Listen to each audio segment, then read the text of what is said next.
네, 손희애 작가님 모셨습니다. 안녕하세요. 안녕하세요. 네.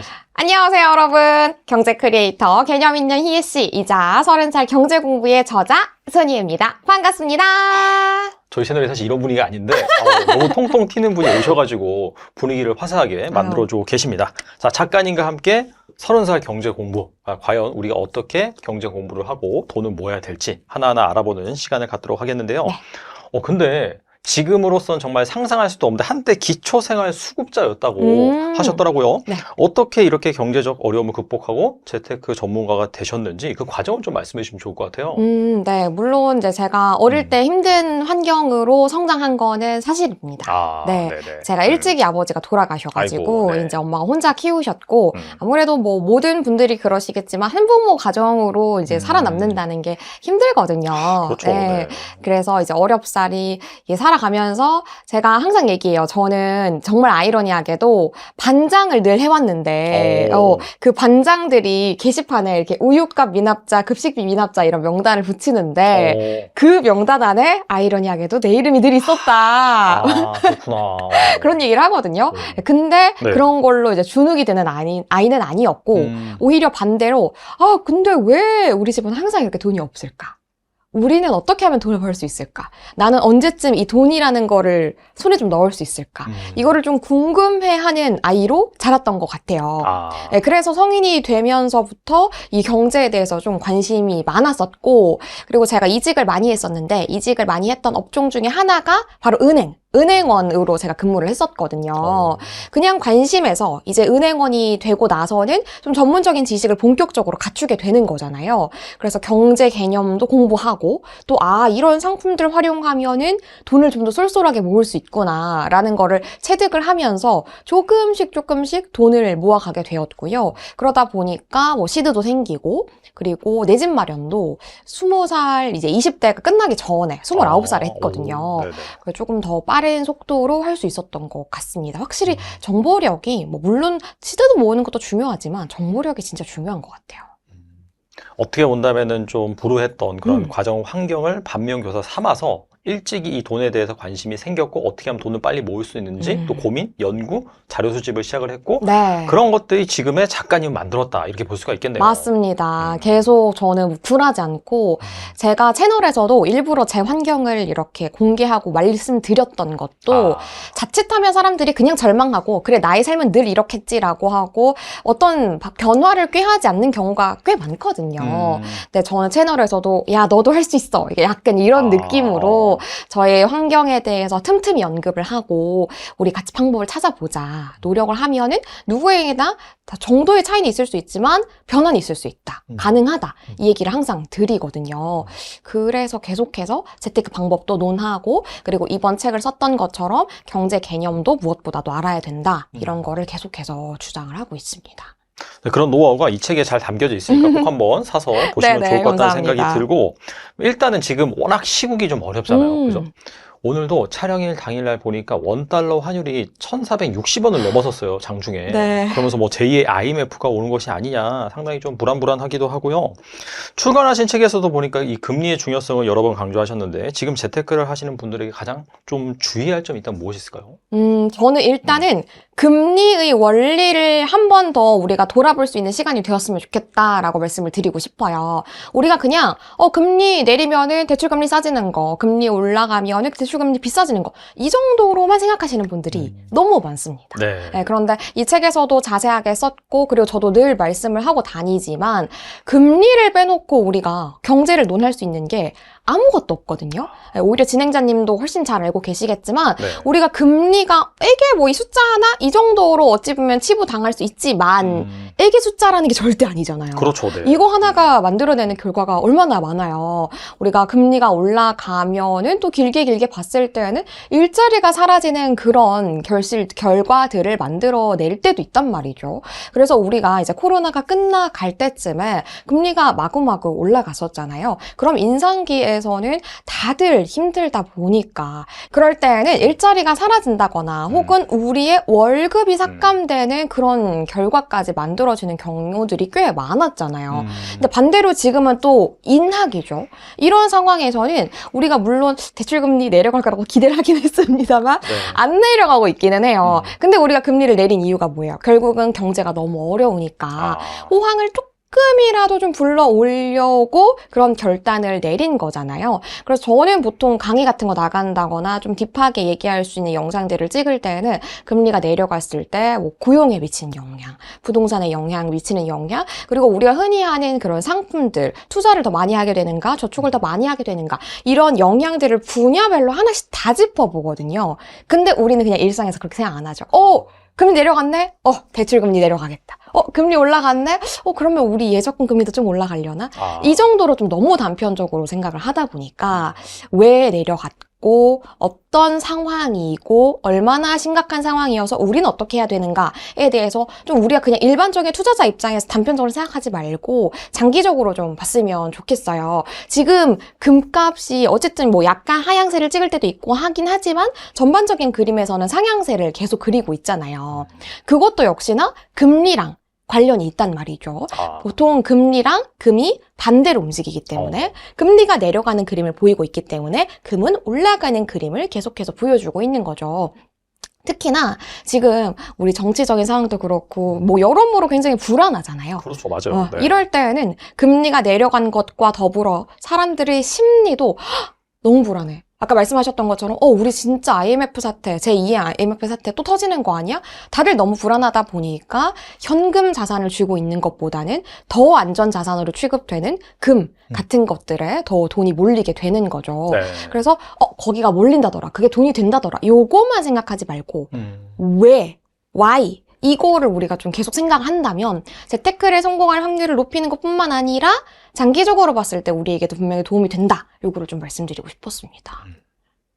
그렇다면은 뭐 사실 요즘 뭐 부동산도 어렵다 그러고 주식도 좀 상당히 안 좋고 네. 이런 상황에서 현금을 어디다 보관해 놔야 되는지 뭐 금 같은 데 넣으면 될까요? 어떻게 보세요? 금이 가장 각광받고 있는 수단인 것 같기는 합니다. 그런데 시기마다 우리가 이게 그래도 요즘 좀 괜찮은 것 같아요 라는 게 항상 있었던 것 같거든요. 그래도 네. 최근에는. 네. 그런데 저도 어쨌든 다른 채널도 출연 많이 하고 경제 전문가들도 많이 만나지만 요즘은 이게 괜찮습니다 라고 찝을 만한 게 정말 없는 시기인 것 같기는 해요. 그나마 저도 금을 좀 많이 말을 하고 다니기는 하지만 그 어떤 때보다 어려운 경제 상황인 것은 사실인 것 같다. 그래서 뭔가 뚜렷하게 이거에 넣으면 무조건 성공한다 라는 게 조금 없는 아쉬운 상황인 것 같긴 합니다. 하지만 굳이 하나를 꼽으시라 라고 한다면 금 쪽이 아닐까 싶습니다. 아무래도 뭐 환율도 많이 올라가고 뭐 IMF 오는 것이 아니냐 이런 뒤숭숭한 분위기가 형성되다 보니까 약간 은행도 위험한 거 아니야? 그런 생각을 네네네. 하시는 분도 계실 것 같아요. 그래서 전직 은행원이셔서 그런지 망할지도 모르는 은행? 이 선별법에 대해서도 보니까 다루셨더라고요. 네. 여기에 대해서 말씀해 주시면 좋을 것 같아요. 네. 이 보통은 제가 강의를 나간다거나 하면은 질문 들어오는 것 중에 하나가 선생님, 희애님, 보통 우리가 저축은행도 활용을 되게 많이 하는데 괜찮은 건가요? 라는 질문을 되게 많이 하세요. 그러면 우리가 무조건 괜찮죠 라고 말할 수는 또 없잖아요. 사람 일이 그렇죠. 어떻게 네. 되는지 네. 모르는 거니까요. 그래서 그럴 때 제가 소개드리는 방법이 바로 금융소비자 포털 파인에 들어가면 우리 은행들의 재정 건전성 그 상황을, 그러니까 얼마나 건강하게 운영이 되고 있는지 그 지표를 확인하실 수가 있다. 확인을 해보시라 라고 말씀을 드리거든요. 그럼 거기 들어가 보면 우리가 소위 얘기하는 1금융권은 그래도 이제 건전성이 잘 유지가 되고 있는 편이지만 네. 저축은행들은 우리가 생각하는 것보다 약간 눈이 좀 커지는 많이 크셨는데. 네. 그런 것들도 네네. 좀 있거든요. 그래서 이게 우리가 지금 어떤 은행을 찝어드리는 게 의미가 없는 게 계속 시성에 따라 가지고 달라지잖아요. 그래서 이 소비자 포털 파인에 들어가셔가지고 틈틈이 들어가시면서 만약 저축은행 등을 활용하실 계획이 있으시다면 이 재정 건전성이 어느 정도인지, 여기는 너무 하위권이네, 여기는 좀 조심해야겠다, 이런 거를 활용하시면서 사용을 하시면 좋을 것 같고요. 새마을금고 같은 곳들은 이제 파인에 따로 표기가 되지 않고 않고 각 은행의 홈페이지, 그러니까 새마을금고 홈페이지에 금고별로 재정건전성 지표가 따로 기재가 되고 있어요. 그래서 파인과 더불어서 새마을금고 같이 각 지점별로, 각 금고별로 따로 관리가 되고 있는 곳들은 별도로 홈페이지 들어가 보시고 이 재정건전성 지표를 꼭 체크를 해보셨으면 좋겠습니다. 우리가 물론 이 예금자 보호법, 예금자 보호 한도가 지금 5천만 원인데 뭐 내년에는 1억으로 올린다 이런 얘기도 있기는 하잖아요. 뭐 얼추 조금 진행이 되고 있기는 하지만 뭐 당장 1억으로 올릴 건 또 아니기 때문에 일단 지금 당장으로서는 저축은행 활용할 때 5천만 원이라는 금액 기억해 두셨다가 이렇게 예치를 하고 이런 거 생각해 주셔도 좋을 것 같습니다. 그리고 저희가 아무래도 재테크 채널이다 보니까 1억 모으기가 목표인 분들이 상당히 많거든요. 작가님도 월급 한 250만 원 정도로 받으시면서 집 살 돈을 모았다라고 하셨는데 그렇다면은 최대한 빨리 1억을 모으는 방법 뭐가 있을까요? 저는 정말 기본 중에 기본이고 너무 뻔한 거 아니야 싶지만 그게 바로 정석이다 라고 꼽을 수 있는 거 통장 쪼개기 얘기를 항상 합니다. 네. 제가 물론 계속 250을 벌면서 1억을 모은 건 아니죠. 그 과정에서 이제 급여 상승도 있었겠지만 그렇죠. 기본적으로는 250을 받으면서도 계속해서 시드를 모을 수 있었던 거는 무조건 하나만 꼽으라고 한다면 통장 쪼개기라고 자신 있게 말씀드릴 수 있을 것 같아요. 우리가 통장 하나에서만 이 급여 받아가지고 여기서 월세도 나가고 체크카드 대금도 여기서 쓰고 그리고 신용카드 쓴 거에 대해서 결제 대금도 여기서 빠져나가고 자동이체도 여기에 걸려있고 이 모든 거를 통장 하나로만 쓰게 되면은 가령 우리가 20일에 급여일이면은 20일 아직 도래하지 않았는데 10일 정도면 됐는데 내 돈 어디 갔어? 이렇게 될 수 있단 말이죠. 그렇죠, 네. 왜냐하면 어디에 얼만큼 쓸지 설계를 하지 않고 돈을 쓴 거니까요. 이 불상사를 막기 위해서는 우리가 통장 쪼개기를 해서 뭐 최소 4개 정도 급여 통장, 생활비 통장, 그리고 비상금 통장, 네. 그리고 저축 및 재테크 통장 이렇게 4개로 나누어가지고 각각의 목적에 맞게 돈을 쪼갠 대로 그 안의 예산대로만 쓰는 습관을 계속 들이시잖아요. 그러면 처음에는 저축 및 재테크 통장에 분명히 내가 계획한 돈이 있었지만 여기에는 나날이 비율이 올라갈 거예요. 왜? 내가 이렇게 쪼개어 쓰면서 아끼는 습관이 되기 때문에 생활비에 떼어두는 돈이 점점 적어지거든요. 아껴 쓰는 게 습관이 되니까요. 네. 그래서 저는 제 채널 영상에서 소개드릴 때는 이제 시각화를 해서 케이크를 제가 5조각으로 이렇게 나눈 걸 보여드렸었거든요. 네. 그러니까 이 조각을 자꾸 나눠서 먹는 습관을 들이면은 어느 순간부터는 케이크가 이렇게 남을 수도 있구나. 그럼 남은 케이크는 이 재테크 통장, 저축 통장에 넣어야겠다. 이거를 습관화하다 보면은 250만 원? 특히나 제가 직장 생활할 때보다 훨씬 물가가 올랐잖아요. 그렇죠. 요즘 250이면 사실 더 빠듯하긴 할 겁니다. 하지만 언제든지 우리 이제 마른 오징어에서도 물이 나온다라고 얘기하잖아요. 이렇게 짜다 보면은 가능합니다. 불가능한 거는 절대 아니니까요. 꼭 통장 쪼개기 하셔가지고 가계부 병행하시면서 특히 우리 이제 연초 다가오잖아요. 연초에는 더 의지 뿜뿜할 때니까 그렇죠. 가계부 네. 안 쓰셨던 분들도 나도 한번 써볼까? 이렇게 생각 많이 하실 테니까 이 기회에 정말 습관으로 들이셔가지고 통장 쪼개기랑 콜라보로 가계부 같이 쭉쭉 나가시면은 어느 순간 그래도 내가 이 정도 모으게 되네 싶은 순간이 올 거라고 저는 자신하고요. 저는 강의도 하면서 수강생분들이 변해 가는 것도 많이 봤어요. 분명히 가능하십니다. 과거에 저도 그렇게 했었고요. 잘 읽어보세요. 이게 비법들이 담겨 있으니까. 네. 그리고 저축을 위해서는 사실 이렇게 정석적으로 모으셨다고 하잖아요. 무엇보다 중요한 것이 절약, 그죠? 네네. 절약이기 때문에 짠테크 사실 굉장히 힘들잖아요. 비현실적인 짠테크 대신 생활비를 줄이는 지극히 현실적인 방법, 뭐가 있을까요? 저는 이거 그냥 습관으로 만드는 거, 지치지 않고 해야 되는 거, 이거라고 생각을 해요. 예를 들어서 우리 아침에 눈을 떠가지고 회사 가기 전에 샤워하는 거, 오늘만을 위해서 특별히 하는 루틴이고 그런 거 아니잖아요. 그렇죠. 이렇게 씻어야 나가가지고 사람들에게 혐오감을 주지 않을 수 있고, 사람들이 나를 피하는 것을 이제 그렇게 막을 수 있고, 그런 거죠. 일상적인 우리 네. 기본적인 에티켓이잖아요. 그러니까 이런 것처럼 내가 응당, 예를 들어 1일이 됐으면 1일에 무조건 하는 거. 15일이 됐으면 15일에 무조건 하는 거. 한 달의 루틴 내가 그냥 스며들 수 있는 생활 습관으로 만드는 게 가장 중요하다고 생각을 해요.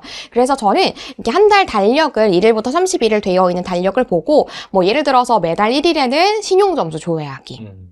매달 10일에는 내가 가지고 있는 쿠폰 점검에서 뭐 알뜰폰이든 혹은 그냥 통신사든 요즘은 포인트들을 지급받잖아요. 이 포인트를 가지고 내가 어느 제휴처에서 오늘 또 쓸 수 있을 것인지 이런 것들 확인하시고, 그리고 만약에 12월이 됐다. 그러면은 당연히 연말정산 체크하고, 우리가 그 시기마다 꼭 해야 되는 것들이 있으니까 그거를 그날을 위해서 꼭 내가 인심 써가면서 선심 써가면서 해야 되는 그런 거 생각하지 마시고 루틴을 만드시는 게 굉장히 중요하다고 생각하고요. 그 대표적인 게 방금 말씀드렸던 것처럼 우리 일상에서 신용점수 관리하고, 그리고 또 알뜰폰으로 갈아타고, 그리고 연말정산 통해가지고 세테크 하시고, 그런 것들이 그냥 정말 나의 피부처럼 딱 여겨지는 순간 내가 진짜 너무 궁하게 산다가 아니라 현명하게 재테크하고 있다라는 스스로를 발견하실 수가 있으실 거예요. 가령 혹시 통신사 포인트 일상에서 잘 쓰시나요? 잘 쓰는 것 같아요. 아마 네, 네. 제가 이제 까봐달라고 말씀은 안 드리겠지만 이렇게 까보면은 막 10만 점 넘게 이렇게 12월 와. 말까지 유지되고 계신 분들도 꽤 많으세요. 그냥 네. 1년 동안 한 번도 들여보지 않으신 거예요. 아. 왜 안 쓰냐라고 하면은, 가령 편의점이라고 하면 편의점에서 1,000원짜리 물 사면서 그거 10% 할인 받아가지고 100원 할인 네. 받자니 좀 이게 꺼내는 것도 민망하기도 귀찮고, 하고. 네. 이거 기다리시는 알바분 괜히 귀찮으실 것 같고 민망하고 이런 것 때문에 그냥 안 한다라고 하시는데, 우리 지금 얘기하는 이 질문의 주제가 짠테크잖아요. 짠테크의 기본은 뭐 민망함 이런 거 다 집어치우고 네네. 티끌모아 태산 요거 하나만 기억하는 겁니다. 네. 당연히 저도 귀찮죠. 근데 요즘은 하나 등록해놓으면 아예 배경화면에다가 이제 통신사 그 바코드 박아놓을 수 있거든요. 정말 터치만 딱 하면 바로 꺼낼 수 있으니까. 기다리시는 게 너무 죄송하다. 이거는 본인이 이거를 세팅하는 노력을 하지 않은 겁니다. 예, 약간의 노력만 기울이고 네. 제가 방금 말씀드렸던 아주 자질구레하게 보이는 그런 것들을 그냥 피부처럼 여겨지게 루틴으로 만드시면은 어느새 진짜 이렇게 하는 것도 꽤 시드가 보인다 싶으실 거예요. 우리 연말정산도 그거 무조건 난 뱉어내던데 무조건이 어딨어요. 해보면은 무조건 돌려받는. 저 1인 가구들도 많이 돌려받으시거든요. 아, 그래요? 전략만 제대로 짜면은 꼭 돌려받으니까요. 안 되던데 하고 자포자기 하지 않으셨으면 좋겠습니다. 그리고 똑같이 적금에 들어도 나 혼자 이자를 2배 받을 수 있는 재테크 스킬이 있다라고 하셨는데, 돈 모으는 속도가 상당히 빨라질 것 같아요. 정말 그대로라고 한다면은. 네. 이거 설명해 주세요. 네. 네, 바로 선납이연 방식인데요. 선납이연. 네, 소위 얘기하는 재테크 전문가 혹은 재테크 고수 분들은 정말 대부분이 하고 계시는 방법입니다. 우리가 그냥 적금을 하나 든다라고 가정을 하면 네. 1년짜리면 1월부터 12월까지 매달 한 달에 한 번 넣는 걸 우리가 일반적으로 생각을 하잖아요. 선납이연은 선납이라는 게 원래 넣어야 되는 날짜보다 빨리 넣는 걸 전부 다 통칭해서 선납이라고 하고, 원래 넣어야 되는 날짜보다 단 하루라도 늦게 넣는 걸 우리가 통칭해서 이연이라고 얘기를 합니다. 이 선납 이연 방식에서 하나 우리가 꼭 기억해야 되는 거는 선납, 즉 원래 넣어야 되는 날짜보다 빨리 넣은 횟수나 날짜가 이연, 늦게 넣은 날짜보다 많거나 혹은 이 두 가지가 같아야 됩니다. 네. 네네. 요거를 꼭 기억해 주시면서 들어주시면 될 것 같고요. 이 선납 이연 방식에는 크게는 6, 1, 5 방식이 있고요. 그리고 1, 11 방식이 있습니다. 가장 많이 쓰시는 거는 1, 11 방식이라서 1, 11 방식 위주로 설명을 드리면요. 1, 11 방식은 첫째 달에 우리가 12개월치 넣어야 되는 것 중에서 1개월치 정상적으로 넣고요. 원래 마땅히 한 달에 한 번 넣어야 되는 거니까요. 그렇죠. 네. 그런데 선납 이연이니까 언젠가는 빨리 넣고 언젠가는 늦게 넣는다는 거잖아요. 7번째 달까지 한 번도 2, 3, 4, 5, 6을 안 넣고요. 7개월째까지 계속 안 넣고 있다가 7개월째에 11개월치를 한꺼번에 다 넣고 그 다음부터 8, 9, 10, 11, 12까지는 아예 안 넣는 겁니다. 네, 이렇게 되면은 5개월은 선납, 5개월은 이연이 되거든요. 제가 아까 선납이 이연보다 더 많거나 같아야 된다라고 말씀을 드렸잖아요. 네네. 이때는 같기 때문에 지금 우리가 꼭 충족해야 되는 조건을 충족을 시키는 겁니다. 근데 제가 이때까지 이렇게 말씀을 드리면 뭐야, 저 귀찮은 짓을 왜 하고 있어? 생각하실 수 있는데요. 네. 자, 요거의 핵심은 뭐냐면 적금만 들었을 때는 그냥 매달 적금만 넣어서 적금 이자만 챙기는 거였지만 선납이연 방식에서는 지금 방금 5개월은 안 넣은 그 빈칸의 기간이 있었잖아요. 그 기간 동안에 예금을 하나 넣어가지고 굴리는 거예요. 네, 그래서 1개월째에 가령 제가 3천만 원짜리 총 3천만 원을 넣는 적금을 넣는다 하면 12분의 1 하면 그게 250만 원이거든요. 첫 달에 250만 원 넣고 그리고 나서 나머지 11개월치를 7개월 때 넣어야 될 때까지 지금 우린 6개월 정도 시간을 벌었잖아요. 네네. 1개월 첫째 달에 그 250만 원 넣는 동일한 날에 11개월치를 6개월짜리 예금을 하나 드시는 거예요. 그러면 6개월이 딱 만기 해지되는 날 네. 7개월째 때 11개월치를 한꺼번에 여기서 만기되는 돈을 그대로 넣으면 되는 거죠. 아, 그러네요. 네, 그럼 우리는 적금 이자도 챙기고 예금 이자도 챙기고 거의 한 비율로 떠지면 150%에서 160% 정도로 이자 금액을 늘릴 수 있는 방법인 겁니다. 그러니까 요거는 물론 처음에 네. 어느 정도의 목돈이 있다는 가정하에 가능한 방법이기는 하지만요. 그냥 일반 예금, 그냥 일반 적금 각각 하시는 것보다 훨씬 이자를 조금 귀찮음을 감수하시면은 더 챙기실 수 있는 확실한 방법이어가지고 요거는 그냥 어우 저거 누가 해가 아니고 실제로 되게 많이들 하고 계시거든요. 그래서 나는 좀 그래도 귀찮음을 감수하더라도 이자채를 챙겨보겠다 하시는 분들은 실천을 해보셨으면 좋겠고요. 유의사항 하나만 말씀을 드리면 어쨌든 먼저 넣는 선납, 늦게 넣는 이연 요게 통해야 되는 거잖아요.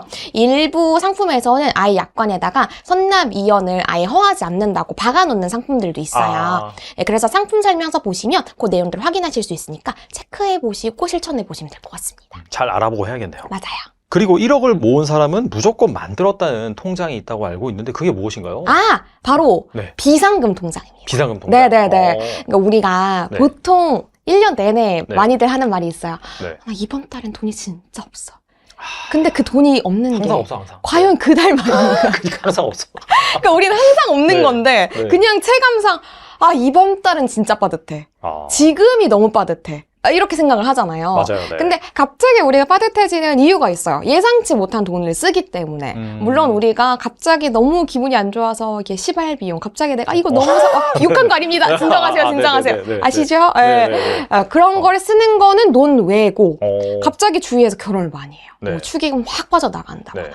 혹은 이제 가족이 돌아가셔서 조의금이 나간다거나 내가 다쳐가지고 병원비가 나간다거나 혹은 뭐 차 사고가 나가지고 내가 상대방에 물어주게 됐다거나 그러니까 이런 것들은 우리가 정말 다 예상할 수 없는 것들이었잖아요. 이런 것들이 갑자기 그 달에 몰아서 발생을 하게 되면은 정말 소위 얘기하는 정말 유독 쪼들리는 그 달이 되는 거잖아요. 이거를 만약에 제가 앞서서 말씀드렸던 통장 쪼개기를 그대로 실천한다는 가정하에 나는 이달의 생활비를 100만 원만 잡아놨는데 정상적으로 한다면 내가 이 100만 원을 정말 그냥 풍족하게 무난하게 쓸 수 있어야 되는데 축의금 막 세 팀 결혼하고 이러면 뭐 한 15만 원씩만 낸다고 해도 45만 원, 거진 50만 원이 훌쩍 빠져나가는 거면 그렇겠네요, 진짜. 그러면 나는 남은 55만 원, 거진 50만 원 정도로 반토막이 난 돈으로 한 달을 살아야 되는 거잖아요. 얼마나 쪼들리겠어요. 식당 가서 난 제육볶음 먹고 싶은데 제육볶음 못 먹고 김밥 천국 가서 김밥만 먹고 이런 생활을 해야 되는 거잖아요. 그러니까 이렇게 예상하지 못한 돈에 대해서 대비를 할 수 있는 돈이 바로 비상금입니다. 돈을 제대로 모아봤다. 그리고 돈을 제대로 굴리고 있다 하시는 분들 치고 정말 비상금을 쓰지 않으시는 분들이 없으세요. 이 비상금으로 통장으로 활용하기에 적합한 거는 대표적으로 파킹 통장이 있거든요. 파킹 통장 많이들 들어보셨겠지만 네네. 하루만 넣어도 이자가 쌓이는 통장이잖아요. 그냥 겉보기로 봤을 때는 다른 입출금 통장이랑 다를 바가 없지만 우리가 넣은 돈들이 일할 계산이 되어서 하루하루 꽤 쏠쏠한 이자가 쌓이기 때문에 이 비상금 통장 활용하셔가지고 혹시 모르는 그런 상황에 대비하는 습관을 좀 들이셨으면 좋겠고요. 대신에 제가 항상 말씀드리는 게 있어요. 근데 우리가 혹시 모르는 비상 상황을 위해서 대비하는 마음으로 비상금을 만들 때에는 스스로 약속을 해야 된다. 갑자기 내가 엽떡 먹고 싶은 거 비상 상황 아니고 내가 네. 저 주식 저거 진짜 쏠쏠하다던데 저거 넣으면 무조건 대박 날 것 같은데 그런 카더라 통신 넣어가지고 막 계획에도 없던 투자 갑자기 하는 거 이런 거 비상 상황 아니고 그러니까 비상 상황에만 쓰는 돈이라는 거를 스스로 좀 약속을 할 수 있어야 된다. 제가 이걸 항상 말씀을 드리거든요.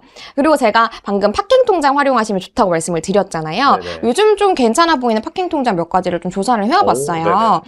물론 저축은행 쪽에서 파킹통장 이자 쏠쏠한 게 남아있긴 하거든요. 아무래도 네. 금리 인하기다 보니까 파킹통장도 이자가 많이 낮아지긴 했어요.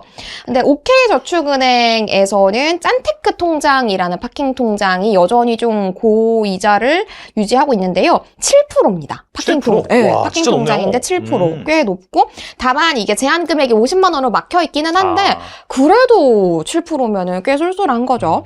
그리고 또 괜찮은 곳이 에큐온 저축은행. 여기서도 머니모기라는 파킹 통장이 있거든요. 여기도 5%입니다. 5%. 파킹 통장이. 그러니까 아직도 저축은행 쪽에서는 그래도 파킹 통장이 비상금 통장으로 쓸만한 것들이 고금리로 여전히 몇몇은 유지가 되고 있으니까 요것들은 다 입출금 통장의 일종이니까 예금자 보호 가능하거든요. 네. 아까 말씀드렸던 예금자 보호 5천만 원 요거 유의하면서 쓰시면은 충분히 안심하고 쓰실 수 있으시니까 그렇겠네요, 진짜. 네네 활용 잘 해보시면 좋을 것 같습니다.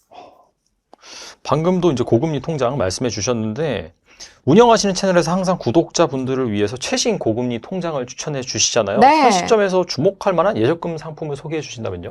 네, 제가 한 3가지 정도 조사를 해와 봤습니다. 요즘 금리 인하기잖아요. 맞아요, 네. 저도 준비하면서 좀 놀랐던 게 금리 인하기라서 이제는 진짜 우리가 2자릿수 예적금 보기는 글렀다. 이렇게 생각을 했었거든요. 네네.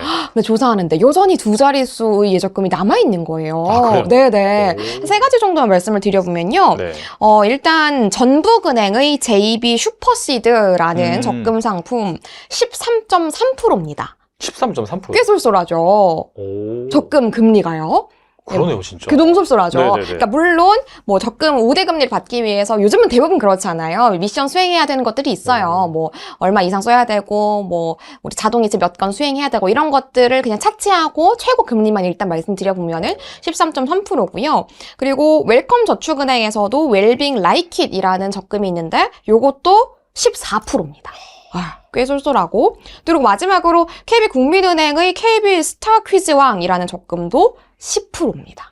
오, 사실은 뭐 물론 귀찮음을 감수하고 여러 가지 미션을 수행해야 되는 우대금리 조건들이 따라오긴 합니다만 그래도 여전히 이 금리 인하기에 2자릿수 적금이 남아있다는 거는 저도 조사하면서 좀 놀랐거든요.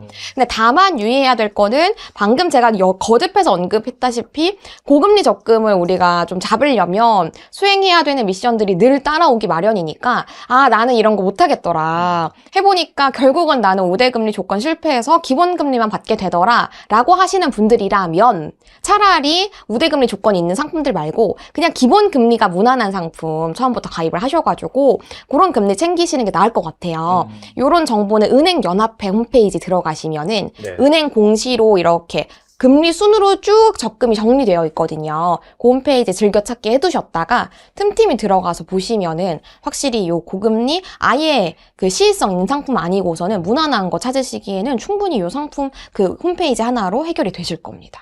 이런 상품들 특징이 뭐 엄청난 거금을 넣기엔 좀 그렇긴 하지만 네. 돈을 모아가는 데 있어서는 확실히 효율적으로 합리적으로 잘 활용할 수 있는 부분이 있잖아요. 물론이죠. 네. 단기적으로 목돈 딱 마련하기에는 꽤 쏠쏠합니다. 그리고 월급을 일반 통장에 받아서 그냥 놀리고 계신 분들도 많다고 하더라고요. 네. 이런 분들을 위해서 급여 통장을 딱 하나 정해 주셨다고 들었는데 저희 구독자분들에도 말씀해 주신다면요. 네네. 근데 물론 시의성에 따라서 그리고 타겟층에 따라서 다 다를 수 있겠지만 제가 괜찮다고 봤던 거는 최근에는 농협은행의 1934 우대 통장이라는 요 급여 통장이 좀 괜찮아 보였어요. 이 제목에서 이미 느끼셨겠지만 1934여서 19세에서부터 34세에 국한되는 통장이기는 뜻이구나. 합니다. 네네. 네, 그런데 그냥 입출금 통장인데도 3% 금리가 이제 제공이 되고요. 그 외에도 뭐 그냥 수수료 혜택 같은 것들은 당연하게 따라오고 우리가 급여 통장이라고 하면 뭐 그냥 입출금 통장 다 똑같지 이렇게 생각하셔가지고 보통 입출금 통장 혜택 되게 없는 것들은 그냥 0.1% 금리거든요. 그렇죠, 맞아요. 네네. 이게 금리인가 싶은 그런 금리를 장난의 문제네. 네. 그런 통장인데 만약에 그런 통장 가지고 계시다가 이 3% 금리 받는 통장 딱 만드시면 와 입출금 통장에서도 이런 금리가 쌓일 수가 있구나 이런 생각이 드실 거예요. 근데 제가 소개드린 것 외에도 우리가 생각보다 금리가 꽤 쏠쏠한 통장이라거나 혹은 금리 외의 혜택이 입출금 통장 하나 만들었는데 이런 혜택을 준다고 싶은 것들이 꽤 있거든요. 뭐 가령 지금은 없어졌는데 우리은행에서는 급여 통장을 만들어가지고 어느 정도의 조건을 충족을 하면은 그 제주도에서 숙박권을 줬었어요. 그러니까 그런 식으로 아예 입출금 통장이 제가 봤을 땐 두 가지 결인 것 같아요. 금리가 쏠쏠하거나 혹은 금리 외의 혜택이 쏠쏠하거나 이게 좋은 급여 통장 안에서는요. 그냥 급여 통장 혜택 있어? 이런 생각에 그냥 아예 포기하지 마시고 급여 통장도 좋은 혜택들이 꽤 많으니까 금리가 좋거나 방금 말씀드렸던 것처럼 3%대의 그 네. 정도의 상품을 찾거나 방금 말씀드린 우리은행의 통장처럼 누가 우리가 급여 통장 만들었다고 숙박권 줄 거라고 생각을 했겠어요. 그런 것처럼 금리 외의 혜택을 주는 상품들을 잘 찾아보시면 좋을 것 같고 그것도 마찬가지로 아까 말씀드렸던 은행연합회 홈페이지에서도 쭉 다 보실 수 있으시거든요. 그 홈페이지 하나면은 정말 많은 것들이 해결되니까 틈틈이 보시고 일단 오늘 하나 추천드릴 것은 농협은행의 통장 이렇게 정리하겠습니다. 알겠습니다. 그리고 직장인 퇴직연금 적립의 절반 이상이 예금에 들어가 있다고 하더라고요. 네. 최근 퇴직연금 제도에서 현물 이전이 가능해지기도 했는데 앞으로 어떻게 운용해야 나에게 이득일지 알려주신다면요? 네네. 보통은 퇴직연금을 우리나라에서는 많이 소극적으로 활용을 하고 계세요. 그렇죠. 네. 그러니까 외국에서는 퇴직연금을 진짜 적극적으로 활용하고 거의 조금 과장 보탠다면은 나의 노후는 진짜 퇴직연금에 달려있다. 정말 미국에서는 그렇게 해서 백만장자가 나온대요. 맞아요. 네. 그로 인해 가지고 불릴 수 있는 상품군도 굉장히 다양하고요. 그러니까 우리나라는 금융권에서도 그런 게 좀 아쉽기도 하지만 사람들의 인식 자체도 퇴직연금 그거 만들어가지고 뭐해 이런 인식도 꽤 많아요. 아예 가입을 하지 않으시는 분들도 너무 많으시고요. 그러니까 그런 것들에서 우리가 선택권을 조금 더 넓히게 하기 위해서 이제는 현물 이전도 가능하게 만든 겁니다. 그러니까 현물 이전이라는 게 예전에는 가령 제가 우리은행에 퇴직연금을 가지고 있었는데 뭐 가령 국민 뭐 증권사에 있는 퇴직연금으로 내가 옮기고 싶다. 그러면 갖고 있는 상품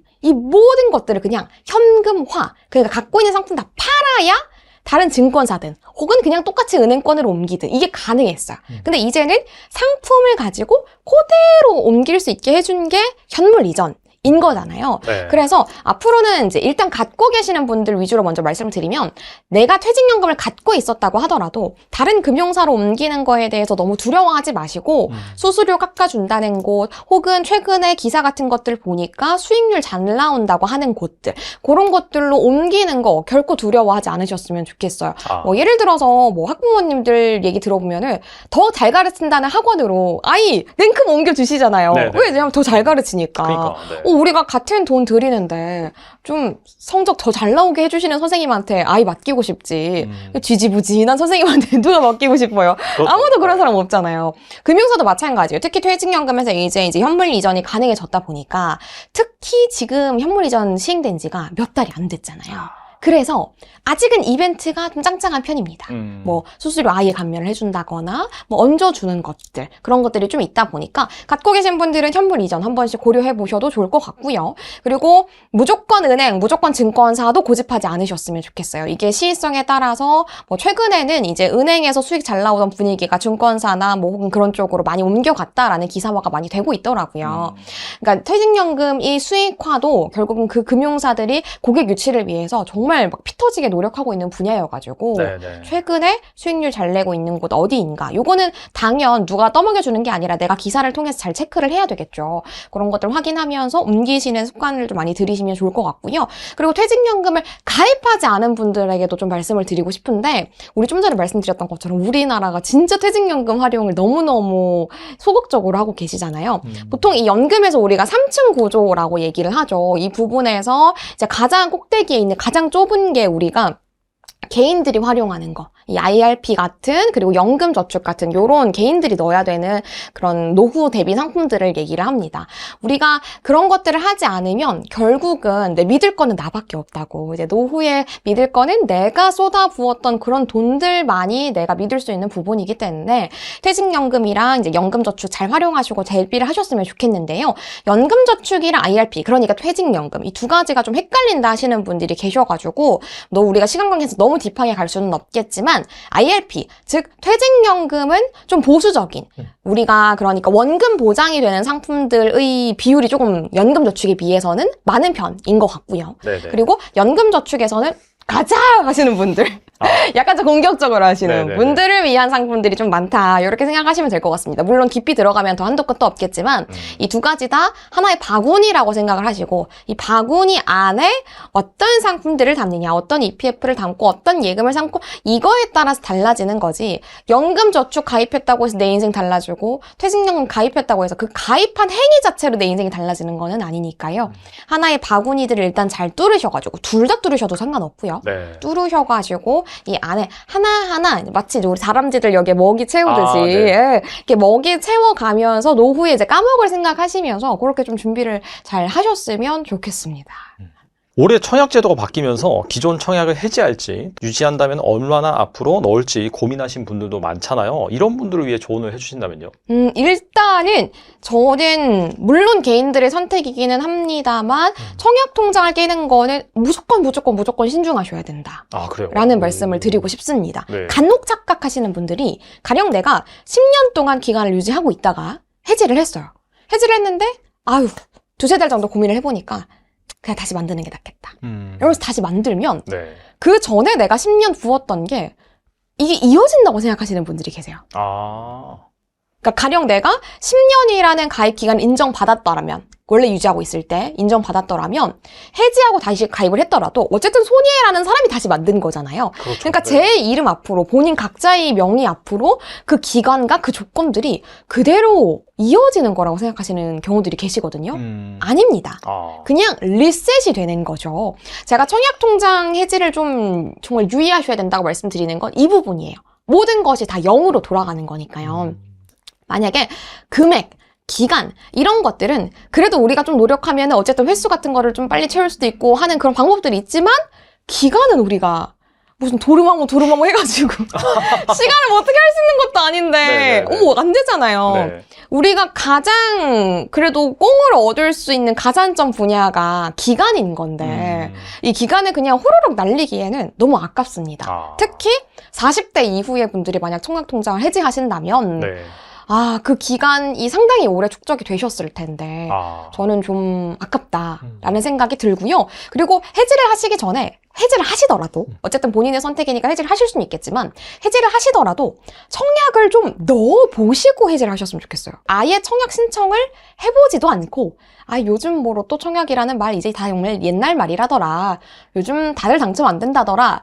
소위 말하는 카더라 통신만 듣고 해지를 결정하시는 분들이 너무 많으세요. 제가 올해 초에 SBS 비즈에서 프로그램 하나를 진행을 한 적이 있었어요. 아, 네네. 그 프로그램이 시장상인 분들을 찾아다니면서 이제 재테크 상담을 해드리는 프로그램이었거든요.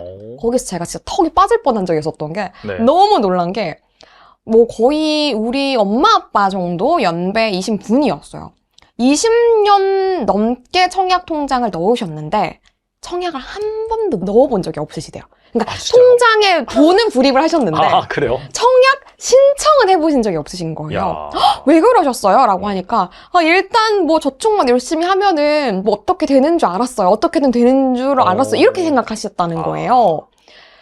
그러니까 이분도 분명히 그렇게 생각하셨겠죠. 아이고 이거 뭐 넣어도 내 인생에 뭐 도움도 안 되고 해지할까? 이렇게 생각하셨겠죠. 그러니까 그분처럼 극단적으로 한 번도 안 넣어보신 분들이 혹시 계시다면 혹은 난 몇 번 넣어보지도 않았다 하시는 분들이 계시다면 해지는 하시더라도 일단 넣어보시기라도 해보셨으면 좋겠어요. 그러게요, 진짜. 활용도 제대로 안 해보고 뭐 그거 무용지물이던데 그거 왜 가지고 있어? 요즘 이제 로또 청약이라는 말은 한물 같다며 라면서 해지하기에는 우리가 이때까지 쌓아온 기간과 횟수와 금액이 너무 아깝다라는 생각이 들었습니다. 그리고 이제 청약을 해지하시는 분들 중에 대부분 많이들 언급을 하시는 게 금리예요. 금리가 다른 예적금 상품들에 비해서 너무 적지 않냐. 근데 저는 이렇게 물어보고 싶어요. 근데 우리가 청약을 처음부터 금리를 위해서 가입한 상품은 아니지 않냐. 그렇죠, 사실. 네. 네. 그래서 이거를 너무 저축성 상품이라고 인식을 하시면 그런 아쉬움이 드실 수 있지만 우리가 이 상품을 왜 가입했는가에 대해서 조금 더 초점을 맞추신다면 조금 더 버티실 수 있을 것 같다라는 얘기를 드리거든요. 무조건 해지를 하지 마시라는 건 아니지만 충분히 고려한 다음에 해지를 해도 늦지 않다라는 말씀 드리고 싶고요. 만약에 단기적으로 자금이 필요하신 거라면 청약으로도 담보대출을 받으실 수 있으시니까요. 그걸로 잠깐 급한 불을 끄는 방법도 한번 생각을 해보셔도 괜찮을 것 같습니다. 저 장롱 속에 잘 묵혀놨던 청약 통장을 이제 정말 제대로 활용할 때가 네, 왔다. 네. 영상 보시고 꼭 한번 지금이라도 도전해 보시면 좋을 것 같고요. 앞서서도 말씀해 주셨는데 요즘 이제 연말정산 시즌이잖아요. 네. 그래서 이 연말정산으로 최대한 돈을 돌려받을 수 있는 꿀팁 일단 무엇이 있을까요? 이거는 정말 두말할 것도 없어요. 네네. 연말정산 미리 보기. 어. 연말정산 미리 보기의 존재도 잘 모르시고 해본 적도 없다 하시는 분들 꽤 많으십니다. 홈택스 홈페이지 들어가 보면 연말정산 미리 보기가 이미 열려 있습니다. 여기 들어가 보면 작년 소득 기반이기 때문에 내가 소득을 고쳐서 넣으면 되는 거고요. 네네. 이 소득 기반으로 내가 돌려받게 될 것인지 뭐 혹은 뱉어내게 될 것인지 예상치이기는 합니다만 얼추 윤곽이 나옵니다. 그럼 만약에 그걸 내가 조회를 해봤을 때 뱉어낼 것 같다. 그러니까 소위 얘기하는 내가 세금을 추가적으로 내야 되는 상황일 것 같다라고 추측이 되신다면 앞서서 얘기했던 연금저축이랑 IRP, 즉 퇴직연금 이 두 가지가 우리가 절세하는 데 정말 치트키 같은 존재거든요. 이것 두 가지는 세액공제를 받을 수 있는 금융상품이기 때문에 연말정산 미리 보기는 그냥 나를 위한 계산기라고 생각을 하시면 돼요. 만약 내가 연말 연금저축을 100만 원 넣으면 얼마 돌려받게 되는가? IRP는 얼마 넣으면 얼마 돌려받게 되는가? 요거를 그냥 수시로 넣었다 뺐다 계산기 두드리시면 되는 거니까요. 요게 내가 돌려받을 수 있는 만큼 값을 세팅하셔가지고 말일까지 연금저축이랑 IRP 조금이라도 더 불입하셔가지고 세금을 덜 낼 수 있으셨으면 좋겠어요. 가끔 이런 질문 하시는 분들도 있어요. 근데 그거 노후 때까지 못 돌려받는데 그냥 적금 쏠쏠한 거 넣는 게 낫지 않을까요? 이렇게 물어보시는데 아까 제가 특판 상품들을 말씀드리기는 했지만 전반적으로는 일단 적금 상품들이 다 금리 인하기라서 쏠쏠한 거는 찾아볼 수 없는 시대가 되었고요. 그리고 쏠쏠한 게 있다고 하더라도 우리가 세금 돌려받는 것만큼 따라올 수가 없어요. 우리가 가령 세금을 제가 한 20만 원 돌려받는다고 가정을 해볼게요. 네. 적금 이자를 20만 원 우리가 받기 정말 쉽지 않아요. 쉽지 않죠. 정말 쉽지 않아요.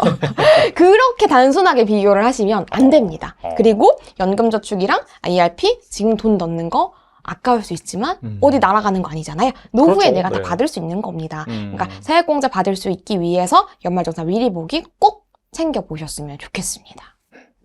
네, 오늘 나와주셔서 정말 좋은 말씀 많이 해주셨는데 끝으로 이 영상을 보고 계신 분들 위해서 한 말씀만 부탁드립니다. 네, 30살 경제공부라는 책으로 이렇게 찾아왔습니다. 오늘 우리가 재테크 얘기를 위주로 하기는 했지만요. 이것은 결국은 큰 경제라는 바운더리 안에 존재하는 개념입니다. 우리가 재테크 잘하기 위해서는 돈을 많이 벌기 위해서는 결국은 경제 개념을 정말 제대로 이해를 해야 돼요. 이런 것들 파악하기 위해서 기사 읽으려고 해도 모르는 용어가 생기면 결국은 그 기사를 제대로 이해를 못하는 거거든요. 시작은 경제라는 걸 꼭 기억하면서 또 열심히 실천하는 재테크도 수행을 하시면서 다들 돈 많이 버셨으면 좋겠습니다. 30살 경제 공부 많이 관심 부탁드려요.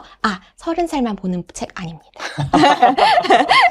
네, 말씀하신 것처럼 정말 경제 공부 그 어느 때보다도 중요한 시점이 아닐까라고 생각이 들고 너무 이렇게 IMF 온다, 환율 오른다 두려워하지 마시고 이 상황에서 정말 경제 공부 잘 하시면은 남들보다도 훨씬 더 좋은 기회를 얻으실 수 있기 때문에 이 기회에 꼭 한번 읽어보시면 좋을 것 같습니다.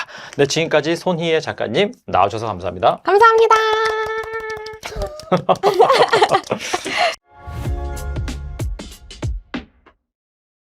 네, 송영욱 대표님 모셨습니다. 안녕하세요. 네, 안녕하세요.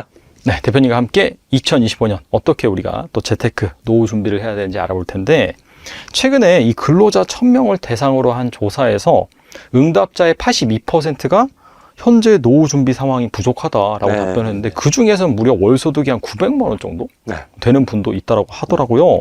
대표님께서도 이제 금융권에서 오랫동안 또 일을 하시면서 이 동료 분들과도 네, 네. 뭐 많이 얘기를 해보셨을 것 같은데 이런 분들의 약간 노후 준비 현실이 어떤지 좀 궁금하네요. 네, 제 동기들이 지금 퇴직한 친구들도 있고 지금 남아있는 친구들도 있는데요. 그 친구들이 월 900 이상 되지 않나 남아있는 친구들이 그 정도 될 거라고 생각을 하고요. 네네. 돈이 적든 많든 노후 준비는 누구나 다 걱정하는 부분인 것 같습니다.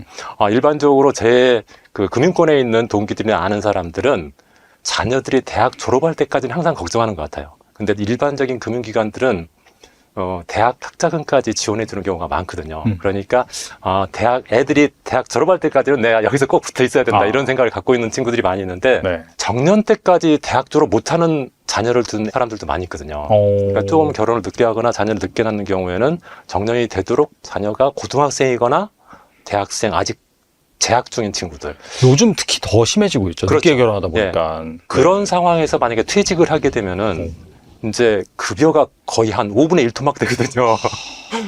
막 1,000만 원 이상 받던 사람들이 이제 네네. 100만 원, 200만 원 받는 일을 하게 되거든요. 그러다 보니까 이제 사실은 그런 경제적인 부담이 굉장히 크다고 생각을 하는 것 같고, 그리고 그런 것 때문에 이제 퇴직하기 전에 자격증 준비들을 많이 하는 것 같습니다. 조금 40대 후반, 50대 정도 되면은 뭐 부동산 중개사라든지 주택거래사 그런 준비하는 친구들이 많이 있고, 이제 제 동기들 중에서 퇴직한 사람, 저와 같이 퇴직한 사람의 경우에는 이제 자기의 그 금융기관 경력을 잘 활용해서 굉장히 왕성하게 활동하는 친구들도 있고요. 그리고 유관기관에 가는 친구들, 뭐 예를 들어서 예금보험공사라든지 뭐 서민금융진흥원이나 이런 데 좀 비슷한 금융권과 유사한 그런 쪽에 가는 친구들도 있고, 주식 투자로 전업하는 주식 투자로 위험할 것 전업하는 거 같은데. 제가 절대 권하고 싶지 않은데 지금 그 친구 같은 경우 지금 엄청 깨져가지고 엄청 힘들어하더라고요. 네네. 그리고 이제 자유로운 영혼으로 사시는 분들, 이런 분들이 있는 것 같습니다. 근데 제가 봤을 때 가장 행복한 사람은 제가 주변에서 봤을 때 선생님이나 공무원인 것 같아요. 이분들은 거의 비슷한 나이 또래에 있는 다른 사람보다 굉장히 유복하게 살더라고요. 제 주변에도 제 동호회도 선생님들이 꽤 많이 계신데 그분들 같은 경우도 매월 한 350에서 400 정도 받으시니까 뭐 자제분들은 다 결혼하고 독립했고 보통 혼자나 두 분이 그렇게 사는데, 물론 그게 엄청나게 큰 돈은 아니지만은 누구한테 선 벌리지 않고 편안하게 살 수 있는 그 정도 재원은 된다는 거죠. 그래서 그런 그 공무원이나 선생님들처럼 연금 그 계좌를 많이 만들어 놓은 것이 중요하지 않나, 이런 생각을 제가 요즘에 많이 느끼고 있습니다. 노후 준비를 하루라도 이제 빨리 시작하는 게 중요하잖아요. 네네. 근데 문제는 젊은이들이 투자보다는 예적금만 하는 경우도 많다라고 하더라고요. 그렇죠. 위험을 회피하는 보수적인 젊은이들을 위해서 네. 예적금과 투자를 좀 병행할 수 있는 포트폴리오를 제안해 주신다면요? 저는 기본적으로 젊은 친구들이 예적금 중심으로 하는 거 별로 좋아하지 않는데요. 그럼에도 불구하고 지금 굉장히 좋은 상품들이 있습니다. 그런 것들은 꼭 활용하는 게 좋겠죠.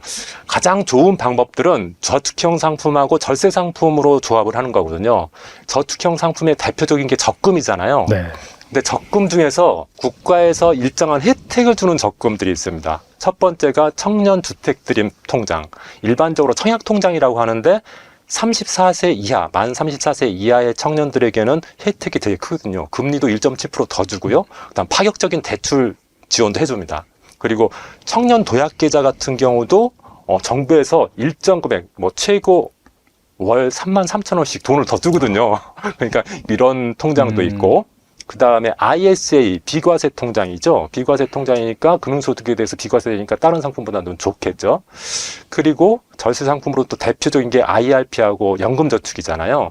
이런 상품으로 세팅을 하면은 조금 위험 회피형한테 좀 굉장히 유리하지 않을까 생각되는데, 제 생각에 만약에 한 150만 원 정도 저축할 수 있다, 월. 그렇다고 하면은 정기적금 중에서 청년주택드림으로 30만 원. 그리고 청년 도약계좌가 최고 월 70만 원까지 가입할 수 있거든요. 70만 원 꽉 채우고요. 이것은 왜냐하면 정부에서 매월 한 그 최고 3만 3천 원까지 기여금이라고 해서 주는 게 있거든요. 네네. 그래서 실제 금리가 한 9%대 정도 됩니다. 9%요? 예. 와, 어마어마하네요. 네. 제시되는 그 수익률은 6%라고 하는데 정부에서 국가에서 최고 3만 3천 원까지 지원을 해주니까 그것까지 포함하면 한 9%대 정도 됩니다. 그러니까 이게 무조건 가입해야죠. 그래서 근데 최대한도까지 가입해야죠. 네네네. 70만 원. 그리고 ISA에 한 30만 원 비과세 되는 거니까. 그리고 IRP나 연금저축에 한 10만 원, 10만 원 이렇게 해가지고 주로 이제 청년 주택드림이나 아니면 청년 도약계좌, 이게 적금 형태잖아요. 여기에 한 100만 원. 그러니까 한 3분의 2 정도는 여기다 놓고 IS나 IRP, 연금저축 같은 경우에는 ETF 중심으로 해서 약간 투자형 상품 조금만, 위험 회피적이고 보수적인 사람들은 이런 투자형 상품 많이 가져가는 거 싫어하잖아요. 네. 그러니까 이런 쪽은 좀 비중을 줄여서 가져가면은 원하는 목표를 달성할 수 있지 않을까 생각이 됩니다. IRP를 그저 퇴직금 수령 계좌로만 생각하는 사람들도 있더라고요. 근데 IRP, ISA, 연금저축 등 꼭 만들어야 되는 절세 계좌는 무엇이고, 세액공제 한도를 꽉 채워서 혜택을 최대한 받으려면 과연 얼마 정도 투자를 해야 되나요? 제가 그 절세 금융 상품을 다 한번 정리를 해봤거든요. 네. 그러니까 한 12개 정도 되더라고요. 맞네요. 우리나라에 이제 있는 금융상품 중에서 전부 다 정리를 했는데, 제가 이제 한 12개 정도 되는데 이걸 전부 다 말씀드릴 수는 없고, 여기서 진짜 중요한 3개만 좀 말씀을 드리도록 하겠습니다. 네. 나머지 부분은 제 유튜브 송영욱 TV라고 있거든요. 제 네. 이름을 딴 채널 송영욱 TV라고 있는데, 그 부분에 전부 다 하나하나 전부 다 설명을 드려놨으니까 거기 참고하시고, 오늘 말씀드릴 것은 가장 중요한 3가지, 연금저축하고 IRP하고 ISA. 이것은 누구나 다 가입해야 된다고 생각합니다. 이것은 수익률, 세제 혜택 때문에 실질적인 수익률이 굉장히 높거든요. 그래서 연금저축이나 IRP 같은 경우에는 연간 16.5% 세액공제로 세금을 환급받을 수 있으니까, 기본적으로 16.5% 먹고 들어가는 거하고 똑같잖아요. 그러니까 뭐 투자하지 않더라도 기본적으로 16.5% 정도 내가 절세 효과가 있다 하면은 당연히 가입해야 될 것 같고, 그다음 ISA 같은 경우에는 좋은 점이, 연금저축이나 IRP 같은 경우에는 장기 상품이잖아요. 그래서 중간에 해약하면은 굉장히 페널티가 세거든요. 네. 그런데 ISA 같은 경우에는 만기는 3년 이상, 만기가 3년에서 무한대까지지만은 3년만 넘으면은 일단은 모든 비과세 혜택을 받을 수가 있기 때문에 3년짜리 상품이라고 해도 되거든요. 네네. 그러니까 좀 단기적으로 운용하는 것은 이런 ISA를 이용하게 되겠다, 이렇게 생각이 되고요. 만약에 이걸 가지고 극대화시킨다, 절세 혜택을 극대화시킨다 그러면 한도까지 다 가입하는 거죠. 연금저축 같은 경우에는 연간 600만 원까지 세제 혜택이 있습니다. 그러니까 50만 원씩 넣으면은 600만 원이 되겠죠. 그리고 IRP 같은 경우에는 연간 900만 원까지 세제 혜택이 있는데, 900만 원이면 75만 원씩 넣으면 되는데, 네. 연금저축과 IRP를 합해서 900만 원까지 세액공제가 있기 때문에 연금저축에서 600만 원 써버리면 나머지는 300만 원 정도밖에 안 남지 않습니까? 그러니까 이제 IRP는 한 25만 원 정도 넣으면 될 것 같고요. 다음 ISA는 연간 기준으로 2천만 원까지만 넣을 수 있습니다. 5년 동안 1억까지 넣을 수 있는데, 1년 기준으로 보면은 2천만 원 넣을 수 있습니다. 그러니까 그걸 월로 따지면은 166만 6,666원이거든요. 그러면은 이렇게 하면은 네. 연금저축에서 매년 99만 원씩 절세 효과가 있고요. IRP에서 50만 원, 그 다음에 IS에서 한 66만 원 정도 절세가 됩니다. 거의 한 200만 원 정도 어떻게 보면 세제 혜택이 있는 것과 똑같거든요. 그래서 이렇게 하면은 한 240만 원 정도로 한 200만 원 이상의 절세 효과가 있다, 이렇게 볼 수가 있겠습니다. 이 계좌를 잘 활용을 하면은 월급 하나 더 받는다라고 볼 수 있겠네요. 그렇습니다. 그렇습니다. 항상 유용한 재테크 꿀팁을 많이 말씀해 주셨는데, 댓글을 보면 2030 청년 정책 상품에 비해서 4050 세대를 위한 정책이 많이 없어가지고 아쉬워하는 그런 부분도 있더라고요. 몰라서 활용 못하는 4050을 위한 정책 상품도 있나요? 사실 청년들에 대한 정책 상품 많은데, 사실 4050을 위한 정책 상품은 제가 볼 때는 거의 없는 것 같습니다. 그냥 일반적으로 다 가입할 수 있는 상품은 있지만은 네네. 특별하게 4050을 위한 그런 상품은 없는 것 같습니다. 그런데 굳이 찾자고 하면은 금융상품 중에서는 이제 4050이 나중에 은퇴하면 연금식으로 받을 수 있는 뭐 연금저축이나 IRP, 그리고 4050이 중간에 퇴직도 많이 하지 않습니까? 직장에서 구조조정을 당하는 경우도 있고 자발적으로 퇴직하는 경우도 있는데, 그랬을 때 이제 프리랜서가 되거나 자영업자가 되는데, 그런 사람들을 위한 상품이 노란우산공제라는 게 있습니다. 노란우산공제에 대해서 조금 이따 다시 한번 알아볼 거고요. 그다음 정책적인 부분에서 일반적으로 교육이나 뭐 컨설팅 지원은 많이 하는데, 사실은 자금이 중요하잖아요. 뭐 내가 뭔 사업을 한다고 했을 때는, 그랬을 때 소상공인 대상으로 정책 자금 지원해 주는 거였는데, 이 두 가지에 대해서 좀 더 자세하게 좀 알아보도록 하겠습니다. 네네. 첫 번째 노란우산공제인데요. 노란우산공제는 일반은 자영업자나 소상공인들이 어떤 노령이나 폐업했을 때 어떤 경제적 위험이 있지 않습니까? 그랬을 때 거기에 대비한 목돈 마련 상품이라고 할 수가 있는데, 직장인들 같은 경우에는 퇴직연금이라는 게 있잖아요. 직장을 퇴직하면은 퇴직연금이라고 있어서 퇴직연금에서 일정 금액을 받을 수가 있지만은, 자영업자나 프리랜서 같은 사람들은 퇴직금이 없기 때문에 퇴직금 대안으로 가입할 수 있는 상품이 바로 노란우산공제라고 할 수가 있는데요. 혜택이 너무 좋습니다. 저도 직장생활 그만두고 강사 활동하면서 가입한 것이 노란우산공제인데요. 굉장히 혜택을 많이 보고 있습니다. 첫 번째는 일단 퇴직금 역할을 하고 있고요. 그 노란우산공제가. 그 다음에 자영업자들 같은 경우에는 경우에 따라서 장사가 안 돼서 채권자들로부터 압류를 받을 수도 있잖아요. 네, 그렇죠. 그런데 노란우산 공제에 들어간 돈은 압류를 할 수가 없습니다. 아. 그러니까 다른 재산은 채권자들한테 뺏길 수 있어도 노란우산 공제에 넣은 돈은 뺄 수가 없습니다. 그래서 이런 점들이 이제 다시 재기할 수 있는 기반을 마련해 줄 수 있는 돈으로 활용할 수 있다는 점에서 좋고요. 그리고 세제 면에서는 소득공제가 600만 원 정도 됩니다. 그래서 최대 환급받을 수 있는 돈이 154만 원까지 가능합니다. 30만 원에서 한 154만 원. 그것은 그 세율에 따라서 조금 다르긴 한데 네네. 제일 많이 받는 경우에는 154만 원까지 돈을 돌려받을 수가 있습니다. 그러니까 굉장히 크다고 볼 수가 있고요. 돈을 납입할 때 희망장려금이라고 해서 지자체에서 2만 원에서 3만 원 매달 줍니다. 아, 그냥 줘요? 네, 그냥 오. 줍니다. 그러니까 내가 25만 원 매달 든다고 했으면 뭐 27만 원 또는 28만 원. 근데 지자체의 사정에 따라서 어떤 지자체는 2만 원, 어떤 지자체는 3만 원. 좀 부유한 지자체는 좀 많이 주고요. 네네. 보통인데는 한 2만 원. 좀 더 적은 지자체도 있긴 한데 일반적으로 2만 원 정도 줍니다. 그러니까 연간 한 24만 원, 24만 원 또는 36만 원 정도를 받을 수가 있다는 거죠. 그러니까 실제로 수익률이 이것 때문에 좀 좋아지는 측면도 있고요. 단점은 1년만 지원한다는 겁니다. 막 꾸준히 지원해 주는 게 아니라 1년 정도 지원해 주고요. 그리고 무료 상해보험을 가입하게 되는데 이 돈을 그러니까 국가에서 내줍니다. 상해보험 가입하는데. 근데 납입액의 150배. 그러니까 한 1억 5천까지도 100만 원 납입한다면 1억 5천까지 어떤 뭐 상해를 당했거나 사망했을 때 받을 수 있다는 거죠. 이제 이런 혜택이 있고요. 대출 지원도 참 굉장히 좋은데 일반적으로 우리가 어떤 사고를 당하거나 아니면은 재해, 뭐 천재지변 같은 재해를 당해가지고 기물이 파손되어 때 장사를 못하게 될 때 굉장히 어렵지 않습니까? 이럴 때 무이자 대출을 해줍니다. 그러니까 이게 굉장히 큰 지원책이라고 볼 수가 있고. 네. 운용도 지금 제가 보니까 보통 지금 예금 금리가 한 3% 정도 되거든요. 근데 요것은 3.3% 정도 주고요. 그것도 복리로 운용해 줍니다. 그러니까 이건 장기적인 상품이니까 장기로 가면서도 유리하고요. 그 외에도 여러 가지 뭐 여행이나 건강 관련된 복지 제도들이 이 사이트에 나와 있거든요. 노란우산 공제라는 사이트가 있습니다. 거기 들어가 보면은 다 나와 있는데 그런 것을 잘 활용할 수 있도록 이렇게 하고 있고요. 그래서 꼭 가입하셨으면 좋겠습니다. 제가 뭐 정부에 있는 사람은 아니지만은 이 노란우산 콜센터 전화번호 여기 제가 올려놨는데 여기다 전화하셔가지고 만약에 직장 그만두고 자영업을 한다거나 프리랜서를 한다거나 그러실 때는 반드시 이 노란우산 공제를 가입하셔가지고 이 많은 혜택들을 좀 보시는 게 좋지 않을까 생각이 됩니다. 또 하나가 이제 돈 필요하신 분들, 뭐 자영업자나 소상공인들은 사실 항상 돈이 부족하지 않습니까?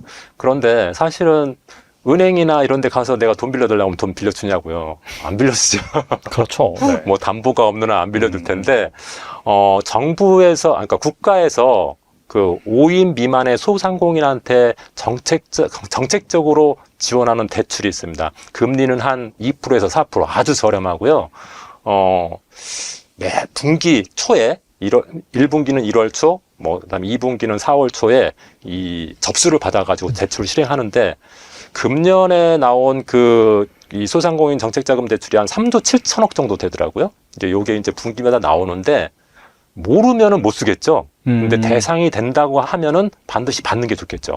그래서 이런 것은 한도가 소진되면 없습니다. 그러니까 미리 한번 그 소상공인 정책자금 검색어 네이버에 치면은 거기 각 지사 뭐 사이트, 뭐 본부 이런 것들이 다 전화번호 나와 있거든요. 가까운 데 찾아가셔가지고 소상공인 정책자금 관련된 본부나 지사가 각 전국에 있습니다. 그런 데 찾아가셔가지고 자기가 대상이 되는지 안 되는지 먼저 확인해보고 대상이 된다고 하면은 분기 초에 접수하셔가지고 받을 수 있었으면 좋겠습니다. 중요한 것은 접수 초기에 거의 다 마감됩니다. 그러니까 미리 알아보고 되는지 안 되는지 미리 알아보고 빨리 접수를 하는 게 굉장히 중요한 겁니다. 그리고 40대 늦게라도 노후 준비를 제대로 시작하시려는 분들이 반드시 만들어야 할 통장 2가지가 있다고 들었는데 이게 무엇인가요? 계속 강조하고 있지만은 연금 관련된 계좌죠. 연금 관련된 연금저축펀드, 그 다음에 퇴직연금 중에서 개인형 퇴직연금 있죠. 보통 IRP라고 하는 거. 왜냐하면은 이 상품들은 세제 혜택이 세액 공제가 연간 16.5%씩 되니까 만약에 50만 원씩 매월 넣으면은 한 99만 원 정도, 25만 원씩 매월 넣으면은 한 50만 원 정도 세금 환급 효과가 있으니까 가입하는 게 좋고 저는 이제 40대인 그 직장인들한테는 이 연금저축에 50만 원, IRP에 25만 원. 순서는 바뀌어도 상관없습니다. IRP에 50만 원, 연금저축 25만 원도 상관없는데 요만큼 해야지 세제 혜택을 제일 많이 보니까 어쨌든 75만 원을 맞춘 겁니다. 그래서 40세부터는 75만 원은 반드시 이 개인연금 계좌에 넣자라고 말씀을 많이 드리거든요. 이렇게 했을 때 보통 지금 한 40대가 한 60대 정도에 퇴직을 할 겁니다. 네. 퇴직을 할 텐데 그때쯤 되면은 이렇게 75만 원씩 넣으면은 60세 되는 시점에 3억 됩니다. 3억. 오. 예. 3억이면은 90세까지 77만 원씩 받을 수 있거든요. 그러니까 다른 것도 중요하지만은 노후 대비해서 이 연금저축하고 IRP 넣는 거 미루지 마시고 40세부터 하자. 40세부터 하면은 60세에 3억 마련된다. 이거 좀 기억하셨으면 좋겠습니다. 그리고 자영업자인 경우도 있을 수 있잖아요. 사실은 문제는 자영업자가 더 참 힘들죠. 일반 직장인들은 퇴직연금이라도 있고 그런 게 있지만 국민연금이라도 꼬박꼬박 내기도 하지만은 자영업자는 국민연금도 못 내시는 분도 계시거든요. 네. 그런데 어쨌든 만약에 여력이 된다고 하면은 더 많은 노력을 해야 되는데 연금저축 IRP는 기본 75만 원 그리고 장사가 잘 될 때 노란우산공제 꼭 가입하셔가지고 네. 이 세 가지를 다 하는 게 좋을 것 같아요. 연금저축, IRP, 노란우산공제. 노란우산공제는 자영업자는 퇴직금이 없으니까 퇴직금 대용으로 가입할 수 있을 만한 상품이잖아요. 세제 혜택도 많이 있고 조금 전에 말씀드렸다시피 복지 혜택도 많이 있으니까 꼭 가입하셔가지고 이렇게 100만 원을 매월 40세부터 든다 그러면 60세 4억이 됩니다. 4억. 그러면은 60세부터 90세까지 한 102만 원 정도 받을 수가 있거든요. 그러니까 다른 것보다도 그 자영업자 같은 경우 특히 다른 적금보다 제가 볼 때는 노란우산공제가 더 중요한 것 같아요. 세제 혜택도 많고 뭐 적금보다 금리도 더 높고 복리로 운영되고 그 다음에 그 나중에 노후에 그것을 연금처럼 받을 수도 있거든요. 그러니까 이렇게 하는 게 좋지 않을까 생각이 듭니다. 그리고 금융사에서 근무하실 때 이 퇴직금을 투자로 날린 이 동료분의 가슴 아픈 그런 사례에 대해서도 네. 말씀해 주셨는데 은퇴한 40, 50 세대가 절대 하면 안 되는 행동 무엇이 있을까요? 절대 하면 안 되는 행동이라기보다는 가급적 이렇게 했으면 좋겠다 그런 부분을 좀 말씀드리고자 한다면은 네네. 우리가 이제 자산 관리할 때 제일 중요하게 생각하는 세 가지 항목이 있습니다. 수입 항목, 그다음 투자 항목, 지출 항목. 수입이 늘든지 줄든지 이런 거에 따라서 자산이 달라지잖아요. 그다음 투자를 어떻게 하는지에 따라 자산이 달라지고 지출이 크냐 작냐에 따라 달라지는데 수입 측면에서 만약에 40, 50 세대가 만약에 퇴직했다 그랬을 때 단기 알바는 안 했으면 좋겠습니다. 40, 단기 알바요? 예. 40, 50이면 아직도 한 60, 70 정도 일할 여력이 있는 거잖아요. 그렇죠. 네. 그랬을 때 그냥 알바로 연명하기보다는 자기가 직장에서 조금 잘 할 수 있는 그런 경력들, 노하우들을 잘 활용할 수 있는 거, 이런 일들을 했으면 좋겠습니다. 저 같은 경우도 사실은 그 직장에서 얻은 지식과 노하우로 이제 책도 쓰고 강의도 하는 것처럼 좀 그런 거 자기가 직장에서 배웠던 것을 잘 활용해서 20년, 30년을 계속 할 수 있는 거. 네네. 초반에는 그게 힘들지 모르겠지만 이제 3년, 4년, 5년 이렇게 쌓이면은 그게 이제 또 수입을 늘려줄 거거든요. 그런데 이제 단기적으로 계약직 같은 거 많이 가거든요. 제 주변에도 1년, 2년짜리 계약직 또는 알바 이런 것들은 일시적인 그런 그 금전적인 월 생활비는 충족할 수 있을지 몰라도 그렇게만 살 수는 없잖아요. 이제 너무 살 날이 많은데. 네네. 그래서 좀 30년 동안 할 수 있는 일을 다시 한번 계획하는 것도 좋겠다. 저도 회사 그만둘 때 첫 번째 해를 저는 1년차 프리랜서 신입 직원이라고 생각하고 일했거든요. 그게 이제 이 40대, 50대 그만두신 분들이 이제 나는 더 이상 할 게 없으니까 그냥 단기 알바나 이렇게 하는 것보다는 지금부터 새로 시작한다는 신입 직원이라는 마음으로 하는 게 좀 좋지 않을까 생각이 되고요. 투자 측면에서는 이렇게 이제 직장을 그만두다 보면은 목돈을 만들려고 많이 합니다. 막 코인 투자도 하고 또 막 이상한 수익률 좋은 상품이 있다고 갖다가 네. 금융사기를 당하기도 하고 그러잖아요. 아이고, 네네. 그래서 목돈 마련 중심으로 자금을 마련하는 것보다는 연금 마련 중심으로 자금을 마련하는 게 좋겠다. 그러니까 내가 3억 만들기보다 사실은 노후에 60세부터 100만 원 계속 받을 수 있는 그런 구조의 투자 활동을 하는 게 좋겠다라고 생각이 되고요. 세 번째 지출 측면에서는 소비성 지출을 좀 줄이고 투자성 지출을 많이 하자. 예를 들어서 술값 같은 거 그냥 먹으면 없어지는 거 그런 것은 뭐 건강상에도 일단 안 좋고 없어지는 거니까 그런 것보다는 투자성 지출 같은 거 이런 겁니다. 뭐 책을 사거나 아니면 나의 자기 개발을 위해서 어떤 뭐 수업을 뭐 강의를 듣는다거나 이런 거잖아요. 이런 비중을 조금 늘려야 되지 않나. 사실은 제 주변에서도 보면요. 직장 다니면서 자기에 대한 투자를 안 하는 사람이 너무 많거든요. 자기에 대한 투자를 해야지 앞으로 50대, 60대, 70대를 살아갈 수 있지 않을까. 이제 이렇게 생각이 됩니다. 그리고 아파트 한 채와 국민연금, 퇴직금 한 1, 2억 정도 네. 가지고 은퇴를 했다면은 대부분 이런 케이스에 해당이 될 것 같아요. 그렇죠. 네. 퇴직 후 자산 운용을 어떻게 해야지 현금이 고갈되지 않고 죽을 때까지 생활비를 마련할 수 있을까요? 네, 죽을 때까지 생활비가 계속 나와야 된다는 거 이런 것들이 사실은 연금처럼 나와야 된다는 거잖아요. 그렇죠. 꼬박꼬박 그런데, 나와야 된다는 거죠. 네. 제가 지금 이제 좀 구체적으로 생각 한번 보겠습니다. 60세라고 생각을 하고요. 직장 생활을 한 60세면 한 30년 정도 했겠죠. 네. 월급은 한 365만 원으로 가정을 해봤습니다. 365만 원이면 한 평균 정도 수준입니다. 네. 그리고 아파트 한 채라고 하셨죠? 아파트 한 채고 퇴직금은 1억 또는 2억 정도 되는 사람을 가정했을 때 국민연금은 이런 분들은 한 100만 원 정도 받습니다. 그러니까 이것은 죽을 때까지 나오는 거죠. 그 다음에 퇴직금이 한 1억이라고 하면은 그냥 한 4, 5% 정도 운영된다고 하면 월 40만 원씩 나옵니다. 그리고 주택연금, 주택 한 채 있다고 했는데 주택이 만약에 5억짜리다. 5억짜리면은 90세까지 100만 원씩 받을 수 있습니다. 그러면은 월 240만 원 정도 됩니다. 이건 이제 90세까지 죽을 때까지 언제 죽을지는 모르겠지만 90세에 죽는다고 가정하면은 240만 원씩 받을 수 있고요. 만약에 퇴직금이 2억이고 주택이 7억이다. 그랬을 때는 요 계산법으로 하면 320만 원 정도 나옵니다.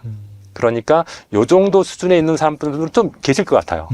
그런데 이게 좀 부족하다. 네. 그랬을 때는 개인연금을 더 추가로 가입하셔야죠. 조금 전에 말씀드렸던 연금저축펀드하고 IRP 75만 원. 요거 40대부터 내면은 77만 원이 더 추가됩니다. 그래서 아까 240만 원 받았던 분들은 한 320 정도 받을 수가 있고요. 그다음에 320 받았던 분은 약 400만 원 정도 받을 수가 있죠. 이렇게 되면 조금 더 여유롭게 살 수가 있겠죠. 야, 400만 원 정도만 들어온다 하더라도 그렇죠. 그러니까 400만 원이라는 게 사실 어떻게 보면 국민연금, 퇴직연금, 주택연금은 그냥 평균적인 수입만 있었으면 해결되는 거고요. 그 개인연금 75만 원 더는 거밖에 없거든요. 그 정도면은 크게 뭐 아주 풍족한 삶은 아니더라도 좀 그래도 편안하게 살 수 있을 정도는 되지 않을까 저는 생각이 됩니다. 그리고 국민연금은 또 물가 상승률 만큼 계속 늘어나잖아요. 그렇죠. 그러니까 그런 부분도 있고, 그다음 퇴직연금이나 이런 것도 계속 투자되고 있는 상황이니까 약간의 수익률이 올라갈 거고, 그렇다고 보면은 이 정도 수준이면은 크게 어려움 없이 살 수 있지 않을까 생각이 됩니다. 요즘 미국 주식이 워낙 좀 인기잖아요. 네. 그러다 보니까 S&P 500 ETF에 적립식으로 꾸준히 투자해서 이 노후 준비를 하는 그런 네. 사람들이 많이 늘어나고 있는데, 근데 지금 보면 사실 2년 전에 올랐고 가격이 좀 너무 올라서 네. 주저하시는 그런 분들도 많을 것 같은데, 네. 적립식 투자를 오래 해오신 대표님께서는 S&P 500에 손해보지 않고 잘 투자하는 방법 혹시 조언해 주신다면 뭐가 있을까요? 저는 지금도 괜찮다고 생각합니다. 아, 적립식으로 네. 투자한다면은. 제가 한번 물어볼게요. 음. 우리나라 주가 지수든 미국 주가 지수든 10년 동안 올랐습니까? 떨어졌습니까? 10년, 20년 좀 길게 그렇게 보면 길게 보면 오르죠. 네, 무조건 오르잖아요. 하여튼 네네. 10년, 20년 보면은. 그리고 주가는 사이클이 있습니까? 아니면 그냥 반드시 올라가거나 반드시 떨어집니까? 사이클이 있죠. 그건 분명하죠. 분명하단 말이죠. 근데 적립식으로 투자할 때는 보통 3년, 5년 좀 길게 투자하잖아요. 그리고 왔다 갔다 하는 사이에 고점이 항상 있죠. 그러니까 거치식으로 고점에서 투자한 사람들은 물론 손해가 클 수 있지만은 적립식으로 투자한 사람은 설령 고점에서 투자했다 하더라도 좀 떨어질 때 평균 단가가 낮아지고 다시 고점이 왔을 때는 수익이 나거든요. 그런 상황이 오기 때문에 적립식 펀드를 3년, 5년 이상 가져간다. 그랬을 경우에는 거의 손해나는 확률이 거의 없다고 생각합니다. 실제로 제가 2004년부터 적립식 펀드를 했는데요. 적립식 펀드로 손해난 경우는 없습니다. 주식에 몰빵질해서 손해난 경우는 있지만은 적립식 펀드로 손해난 경우는 없어요. 대부분 5년 정도 지나면은 손해난 경우가 없더라고요. 저 같은 경우에는. 근데 그럴 수밖에 없는 게 그 사이에 사이클상 고점이 한 번 오기 때문이었습니다. 물론 사이클을 잘못한 사람들은 손해볼 수 있겠지만 그럼 한 번 더 기다리면 되거든요. 다시 사이클 올 때까지.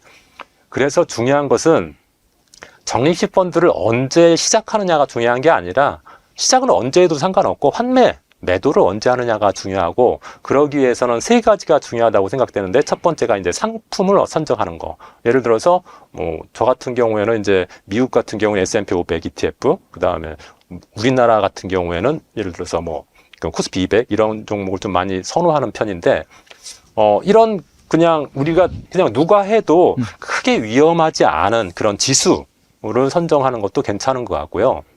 그 다음에 매수할 때 정액 적립으로 많이 하잖아요. 예를 들어서 뭐 내가 매월 100만 원씩 ETF 투자한다면 100만 원만 계속 넣잖아요. 그런데 저 같은 경우에는 정액 적립에 플러스 증액 적립도 합니다. 어떤 때냐면 그러니까 매년 1년이 지나갈 때마다 5%씩 늘립니다. 그러니까 100만 원 넣었던 거 그 다음에 금년 1월부터는 또 105만 원, 그 다음에 월에는 또 5% 이렇게 5%에서 10% 이렇게 늘리는 방식으로 하고 있고, 그리고 주가가 지수 기준으로 해서 20% 이상 깨졌을 때 또 저는 증액합니다. 100만 원 넣던 거 110만 원, 뭐 150만 원 이렇게 그런 방식으로 하면은 훨씬 설령 손해가 났더라도 원금 회복이 빨라지고 또 나중에 수익이 날 때 좀 더 커지거든요. 그리고 매도도 잘해야 되죠. 적립식 펀드는 사실 매수보다 매도가 더 중요하거든요. 그래서 내 적립식 펀드 가입했을 때 내 목표 수익률이 뭐 20%다 그랬으면 20% 네네. 달성됐을 때 그냥 매도하고 또 새로 시작하면 되는 거죠.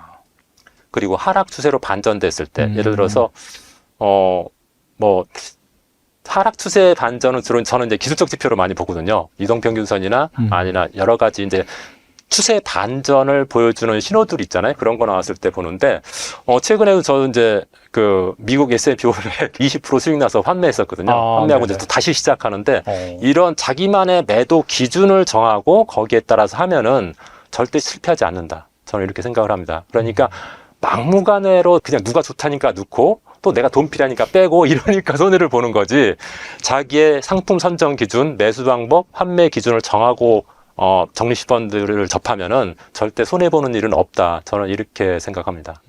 적립식이라고 해서 계속해서 팔지 않고 가져가는 게 아니라 방금 말씀하신 것처럼 이 목표 수익률, 기대 수익률을 정해놓고 도달하면 팔고 다시 시작하고 그게 중요해요. 그렇죠. 그러니까 이 적금 같은 경우에는 뭐 2년 만기, 3년 만기가 딱 정해져 있잖아요. 그렇죠. 근데 적립식 펀드는 사실 만기라는 개념이 없잖아요. 없죠. 그러니까 내가 1년 반 만에 20% 수익률을 달성해서 1년 반 만에 그냥 해지하면 되는 거고, 3년이 되면 3년이 지났어도 내가 3년 생각인데 3년이 지났어도 계속 올라가고 있으면 한 3년 6개월 만에 내가 매도해도 되는 거기 때문에 이 매도 기준을 스스로 갖고 있는 것이 굉장히 중요하다는 거죠. 청년 도약 계좌 정부 지원금이 올해부터 늘어서 만기 5년을 채울 경우에는 최대 198만 원이 지원된다고 하더라고요. 네네. 청년 도약 계좌를 비롯해서 청년들이 놓치면 안 되는 저축 상품들과 활용법을 말씀해 주신다면요. 네. 청년 도약 계좌를 보면 제가 청년일 시대에 이런 게 있었으면 얼마나 좋을까 생각이 들 정도로 너무너무 좋더라고요. 네네. 특히 청년 도약 계좌 같은 경우에는 뭐 금리도 높게 주고 정부에서 기여금이라고 해서 주는 것도 있고 세금 비과세, 세금도 안 냅니다. 그런데 금년부터 더 좋아졌습니다. 개정된 사항이 있는데 정부 기여금이 확대됐습니다. 기존에는 최대 24,000원, 월 24,000원 줬는데 이게 33,000원까지 올라갔습니다. 이렇게 봤을 때 청년 도약 계좌에 가입하면은 기본 6% 금리에다가 요 기여금을 합하면은 연 9.54짜리 상품입니다. 그러니까 굉장히 높은 수익률을 지급하는 상품이라고 볼 수가 있고, 네. 청년 도약 계좌가 만기가 5년이거든요. 그런데 보통 만기 5년 이내에 중도 해지하면 불이익을 주잖아요. 네. 그래서 기존에는 만약에 3년 이내에 중도 해지하면 이 상품 같은 경우도 비과세를 적용 안 하고 그다음 기여금 줬던 거 다시 환수하고 이런 조치를 했었거든요. 네네. 근데 그게 없어져 버렸습니다. 비과세 계속 유지하고 3년만 유지하면은 비과세도 해주고, 그다음에 기여금 100%는 아니지만 60%까지는 준다. 그렇게 하니까 한 7.64%입니다. 그래도. 그러니까 이건 중도 해지하면 보통 다른 적금 같은 경우에는 실제 줄 이자의 50%에서 90%까지 삭감해 버리거든요. 그 정도로 많이 삭감하는데 얘는 중도 해지를 해도 3년만 지나면은 비과세 혜택도 있고 기여금도 준다. 굉장히 혜택이 좋다고 볼 수가 있고요. 그리고 신용점수도 가산해 줍니다. 그러니까 보통 신용점수가 높을수록 대출에서도 혜택이 있잖아요. 그런데 2년 이상 800만 원 이상 나입하면 신용점수를 5점에서 10점 이상 이렇게 좀 높여준다. 이런 점도 좋아졌고요. 그 다음에 기존에는 만기 전에는 부분 인출을 못 했었는데 네네. 2년 이상 유지하면 납입금의 40%까지는 인출할 수 있도록 하고 있습니다. 일반적인 세제 상품들이 인출을 대부분 규제하는데 이 상품 같은 경우에는 인출을 조금 허용해 주는 쪽이기 때문에 청년 입장에서는 굉장히 좋은 상품이라고 할 수가 있겠습니다. 제가 그래서 일반 적금하고 청년도약계좌를 5년 동안 청년도약계좌 만기가 5년이니까 5년을 기준으로 해서 비교를 해봤더니 차이가 엄청납니다. 청년도약계좌가 최대 70만 원까지 넣을 수가 있는데요. K은행에 적금 70만 원 넣었을 때 하고 청년도약계좌에 70만 원 넣었을 때를 비교해봤더니 무려 750만 원이나 차이가 났습니다. 엄청나네요. 네네. 와. 그러니까 K은행 적금 같은 경우 금리만 해도 지금 현재 보니까 2.9%인데 청년도약계좌는 기여금까지 합하면 한 9.54% 정도 되거든요. 와. 최대. 네. 그러니까 이런 것 때문에 그리고 세금도 안 내죠. 세금도 안 내니까 그 차이가 엄청나게 나는 거죠. 청년 도약계좌 외에도 또 괜찮은 또 상품이 있나요? 진행자님께서 그 자제분이 아들분이 있으시잖아요. 네네. 아직 군대 가려면 멀었죠. 제 아이들은 군대를 갔다 왔는데 조금 아쉬운 부분이 지금 갔으면 얼마나 좋았을까 하는 생각이 듭니다. 지금 네. 군인들한테 주는 적금 중에서 혜택을 주는 적금 중에서 장병 내일 준비 적금이라는 게 있거든요. 그런데 수익률이 기본 100%입니다. 100%요? 예. 이거 이 상품은 비과세도 야. 되고요. 네. 금리도 한 5% 정도 수준이고 매칭 지원금이라고 해서 국가에서 납입금의 100%를 지원해 줍니다. 그러니까 내가 50만 원 내면은 국가에서 50만 원 줘가지고 100만 원이 되는 거죠. 그러니까 50만 원 내는 순간 100% 수익이 되는 거죠. 야. 그래서 이게 작년까지만 해도 월 40만 원까지만 해줬거든요. 근데 금년부터 바뀌어가지고 55만 원으로 바뀌었습니다. 그런데 그 군인들 월급이요 꽤 되더라고요. 아, 요즘 많이 월급이- 올랐어요. 네. 월급이 제가 보니까 월 평균 113만 원이더라고요. 네. 그러니까 이병이 86만 원, 일병이 96만 원, 아. 상병이 120만 원, 병장이 150만 원입니다. 그래서 평균적으로 보니까 월 평균 한 113만 원 정도 됩니다. 여기서 55만 원만 적금하면은 18개월 근무하고 나갈 때 2천만 원 됩니다. 2천만 원. 와, 괜찮네요. 굉장히 커죠. 야. 그러니까 군대 네. 군대 의무복무해서 참 우리나라 대한에 남아서 좋은 역군도 되기도 하지만은 오. 2천만 원이면 목돈을 만들 수 있습니다. 네. K은행 적금하고 비교해봤더니 어느 정도 차이가 나냐면은 매월 55만 원씩 18개월 군 복무기간 넣었다고 가정했을 때 55만 원씩 넣으면은 원금이 990만 원이거든요. 그런데 만약에 K은행 적금으로 넣으면은 총 수익, 이자 수익이 2,226원. 한 20만 원 채 안 됩니다. 그런데 장병 내일 준비 적금 같은 경우에는 매칭 지원금 990만 원이 포함되기 때문에 1,000만 원이 넘습니다. 1,000만 원 넘습니다. 다시 재입대해야겠네요. 그러니까 네. 차이가 50배 야. 수익의 차이가. 네. 그래서 참 요즘 군대 갈만 하겠다. 죄송합니다. 이거 군대 가는 사람들 좀 섭섭한데 제가 이 나이 때라면은 다시 기꺼이 군대 가고 싶다 그런 생각이 들 정도인데 어쨌든 혹시라도 가정 경제가 좀 힘들고 지금 대학 다니는데 좀 휴학해서 군대 갈 시기라고 한다고 하면은 이런 혜택이 있으니까 이거 꼭 좀 활용했으면 좋겠고요. 혹시라도 자녀가 돈을 많이 써가지고 55만 원 하지 못한다. 그럼 부모가 대신 좀 입금을 해서라도 요건 꼭 장병 내일 준비 적금은 활용을 하셨으면 좋겠습니다. 또 한 가지가 이제 그 청년 주택 드림 통장인데요. 네. 보통 우리가 청약저축은 대부분 다 가입하잖아요. 그런데 34세 이하의 청년 같은 경우에는 일반 청약 통장보다 더 높은 혜택을 줍니다. 첫 번째가 이제 금리를 1.7% 더 줍니다. 그래서 현재는 4.5% 정도 주고 있고요. 비과세 소득공제 혜택도 있습니다. 이런 상품이 거의 드물거든요. 비과세이면서 소득공제되는 상품이 거의 없습니다. 보통 비과세만 되거나 또는 소득공제만 되거나 세액공제만 되거나 이렇게 한 가지씩만 되는데 청년 주택 드림 통장은 비과세도 되고 소득공제도 된다. 굉장히 좋은 혜택이고요. 또 한 가지는 파격대출, 굉장히 파격적인 대출. 우리나라에서 보통 우리 같은 사람은 대출을 만기를 40년까지 받을 수 없거든요. 최장 30년 이 정도거든요. 예전에 50년짜리가 있었지만 그건 지금 없어졌고요. 지금은 최장이 30년입니다, 보통. 그런데 네네. 이것은 40년까지 대출해 줍니다. 40년까지 대출해 줄 수 있다는 것은 월 부담액이 줄어드는 효과가 있잖아요. 그 대출 기간이 길어지니까. 그리고 대출금도 2.2%밖에 안 됩니다. 그리고 대출 금액도 분양가의 80%나 해줍니다. 엄청나게 해주고요. 네네. 다만 이제 연소득이 5천만 원 이하인 무주택자, 그러니까 소득이 5천만 원 초과한 사람한테는 해주지 않는다. 그런데 대부분 이제 34세 이하의 사람들은 5천만 원 이하이신 분이 많고 혹시 이거보다 더 많으신 분들은 뭐 알아서 하시겠죠. 그래서 이 대상이 되시는 분들은 반드시 이제 청약주택드림 통장을 가입하면 좋은데 무엇보다도 좋은 것은 저런 청년주택드림 대출인 것 같습니다. 이 통장에 가입한 사람만 해주는 대출이 있는데요. 이분들이 그 신규 아파트 분양권 많이 내가지고 청약이 당첨됐다고 해서 대출 받을 때 혜택이 너무너무 좋습니다. 기본금리가 2.2%인데요. 물론 소득에 따라 좀 올라갑니다. 그런데 2.2%에서 만약에 결혼을 했다? 0.1% 감해줍니다. 첫 번째 출산했다? 0.5% 또 감해줍니다. 두 번째 출산했다? 0.2% 또 감해줍니다. 그래서 최대 1.5%까지 감해줍니다. 그러니까 결혼하고 자녀 2명 나면은 금리가 1.5%밖에 안 된다. 엄청난 거고요. 대출 자격은 만 39세 이하입니다. 그러니까 청년주택 드림 통장은 34세까지 가입할 수 있는데 이 대출은 39세까지 대출 받을 수 있으니까 지금 37세, 38세이신 이분들은 지금 준비하셔야 돼요, 지금. 이 나이가 넘어가 버리면은 이렇게 저렴한 대출을 받을 수가 없거든요. 그러니까 지금 준비하셔야 되고, 그다음 소득도 7천만 원 이하인 분, 만약에 기혼자라고 하면은 1억 이하이신 분만 가능하고요. 만약 이 대출을 받으려면은 1년 이상 계속 이 통장을 유지해야 되고, 금액도 1,000만 원 이상이어야 됩니다. 그러니까 만약 이거 지금 이 대출 받으실 분은 미리 지금 매월 100만 원씩 이렇게 넣으셔야 됩니다. 그래야지 한 10달 만에 1,000만 원 이상 되게 중요하니까 꼭 그거 하시고, 대상주택은 모든 그 주택이 대상이 되는 게 아니라 분양가가 6억 이하인 신규 아파트. 서울에 6억 이하인 신규 아파트가 있을까요?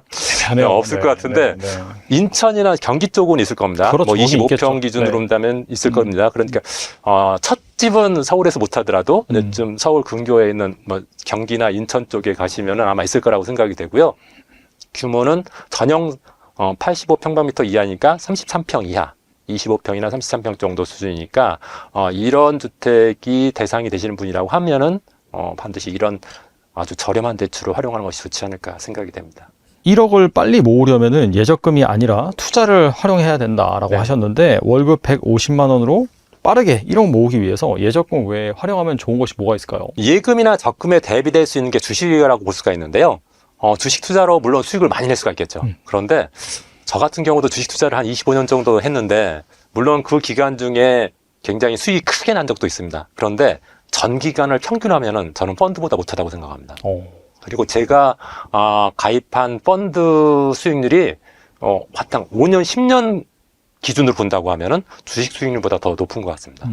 단기적으로는 주식 수익이 높았지만은 깨질 때도 많았기 때문에 그렇죠. 평균으로 보면은 펀드 수익률이 좋다 이렇게 생각을 하고, 그리고 우리나라에서 펀드 매니저가 진짜로 펀드 운용을 하는 펀드 매니저는 한 850명 정도 되거든요. 그러니까 이분들은 주로 이제 이쪽 지식도 많고 경험도 많고 또 그 펀드를 운용한 자산도 많이 있는 분들이잖아요. 이런 분들이 투자하는 것이 더 낫겠습니까? 제가 그냥 잘 모르는 제가 투자하는 게 낫겠습니까? 이런 걸 판단해 봤을 때 저는 펀드 매니저가 투자하는 게 훨씬 더 낫다. 그리고 펀드 매니저가 운용을 해주니까 나는 내 본업에 충실할 수 있잖아요. 난 그게 너무 좋더라고요. 주식에 투자했을 때는 제가 제 경험상으로 봐도 툭 하면은 그 시세판 보고 그런 경우가 많이 있었거든요. 중독성 있어요. 그렇지 않습니까? 네. 그런데 그냥 펀드에 투자하면은 사실은 주식은 하루에도 30%까지 깨질 수 있지만 펀드가 30% 깨지는 일은 없거든요.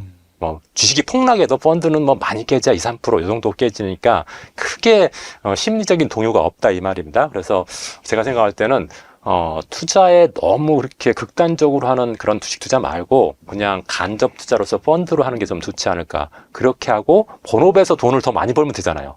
그렇게 생각을 하고요. 그렇게 봤을 때 저는 펀드로 지수형 펀드, 성장형 펀드, 배당형 펀드로 구성하는 것이 좋다고 생각합니다. 150만 원 정도라고 하면은요. 그래서 지수형 펀드에는 뭐 우리나라 코스피도 있고 미국의 S&P 500도 있고, 성장형 펀드로서는 뭐 반도체라든지 뭐 글로벌 AI ETF라든지 이런 것들이 괜찮을 것 같고, 배당형 펀드도 우리나라에서 뭐 고배당 ETF도 있고, 그 다음에 뭐 미국의 뭐 배당형 펀드 같은 것도 있지 않습니까? 이런 것들을 골고루 해가지고 한 지수형 펀드에 60, 성장형 펀드에 60, 그 다음에 배당형 펀드에 30, 이 정도 하면은 5년 이내에 1억 마련 가능합니다. 5년 이내에.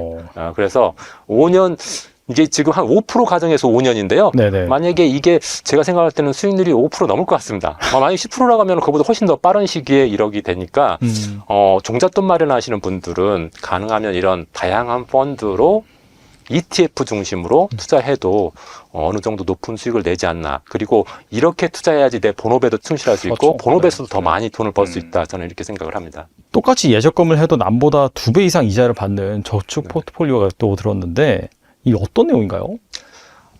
저축하면 일반적으로 투자에 비해서 수익률이 적잖아요. 그런데 지금 정책형 상품을 이용을 하면은 투자형 상품 못지않은 수익률을 낼 수 있다는 거죠. 예를 들어서 어떤 청년, 34세 미만의 청년이라고 하면은 한 150만 원 가지고 7% 정도의 수익을 낼 수 있습니다. 지금 적금금리가 한 2%대 3% 정도 되거든요. 네. 그런데 한 7% 정도면은 2배 이상 수익률을 낼 수 있는 거죠. 그렇게 낼 수 있는 상품이 어떤 거 있냐면은 청년 도약계좌 한 9%대 수익률이 날 수가 있고요.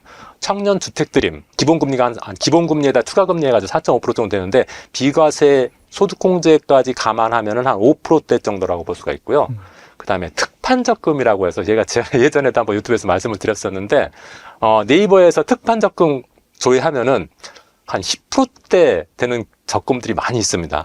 매번 있더라고요. 조회할 때마다 물론 금융기관은 달라지지만은 특판으로 파는 적금들이 있습니다. 제가 오늘도 조회해 보니까 13%짜리가 있더라고요. 이야, 네. 그러니까 이런 것들이 보통 한 8%에서 10%, 13% 이 정도 범위 내에서 특판 적금이 한시적으로 금액을 제한해서 판매하는데 그런 상품들을 이용하면은 한 연 7% 정도 수익을 달성할 수 있고요. 이렇게 해서 한 5년 정도 하면은 1억은 금방 달성할 수가 있겠고 이것은 청년의 경우에는 이렇게 하는 게 좋다고 생각하고요. 중장년 4050이다 그랬을 때는 청년 관련된 계좌를 가입할 수차가 없지 않습니까? 그러니까 그렇죠. 네. 이제 연금저축이나 IRP 이런 상품들은 세액공제를 많이 받는데 대부분 중장년은 세금도 많이 내지 않습니까?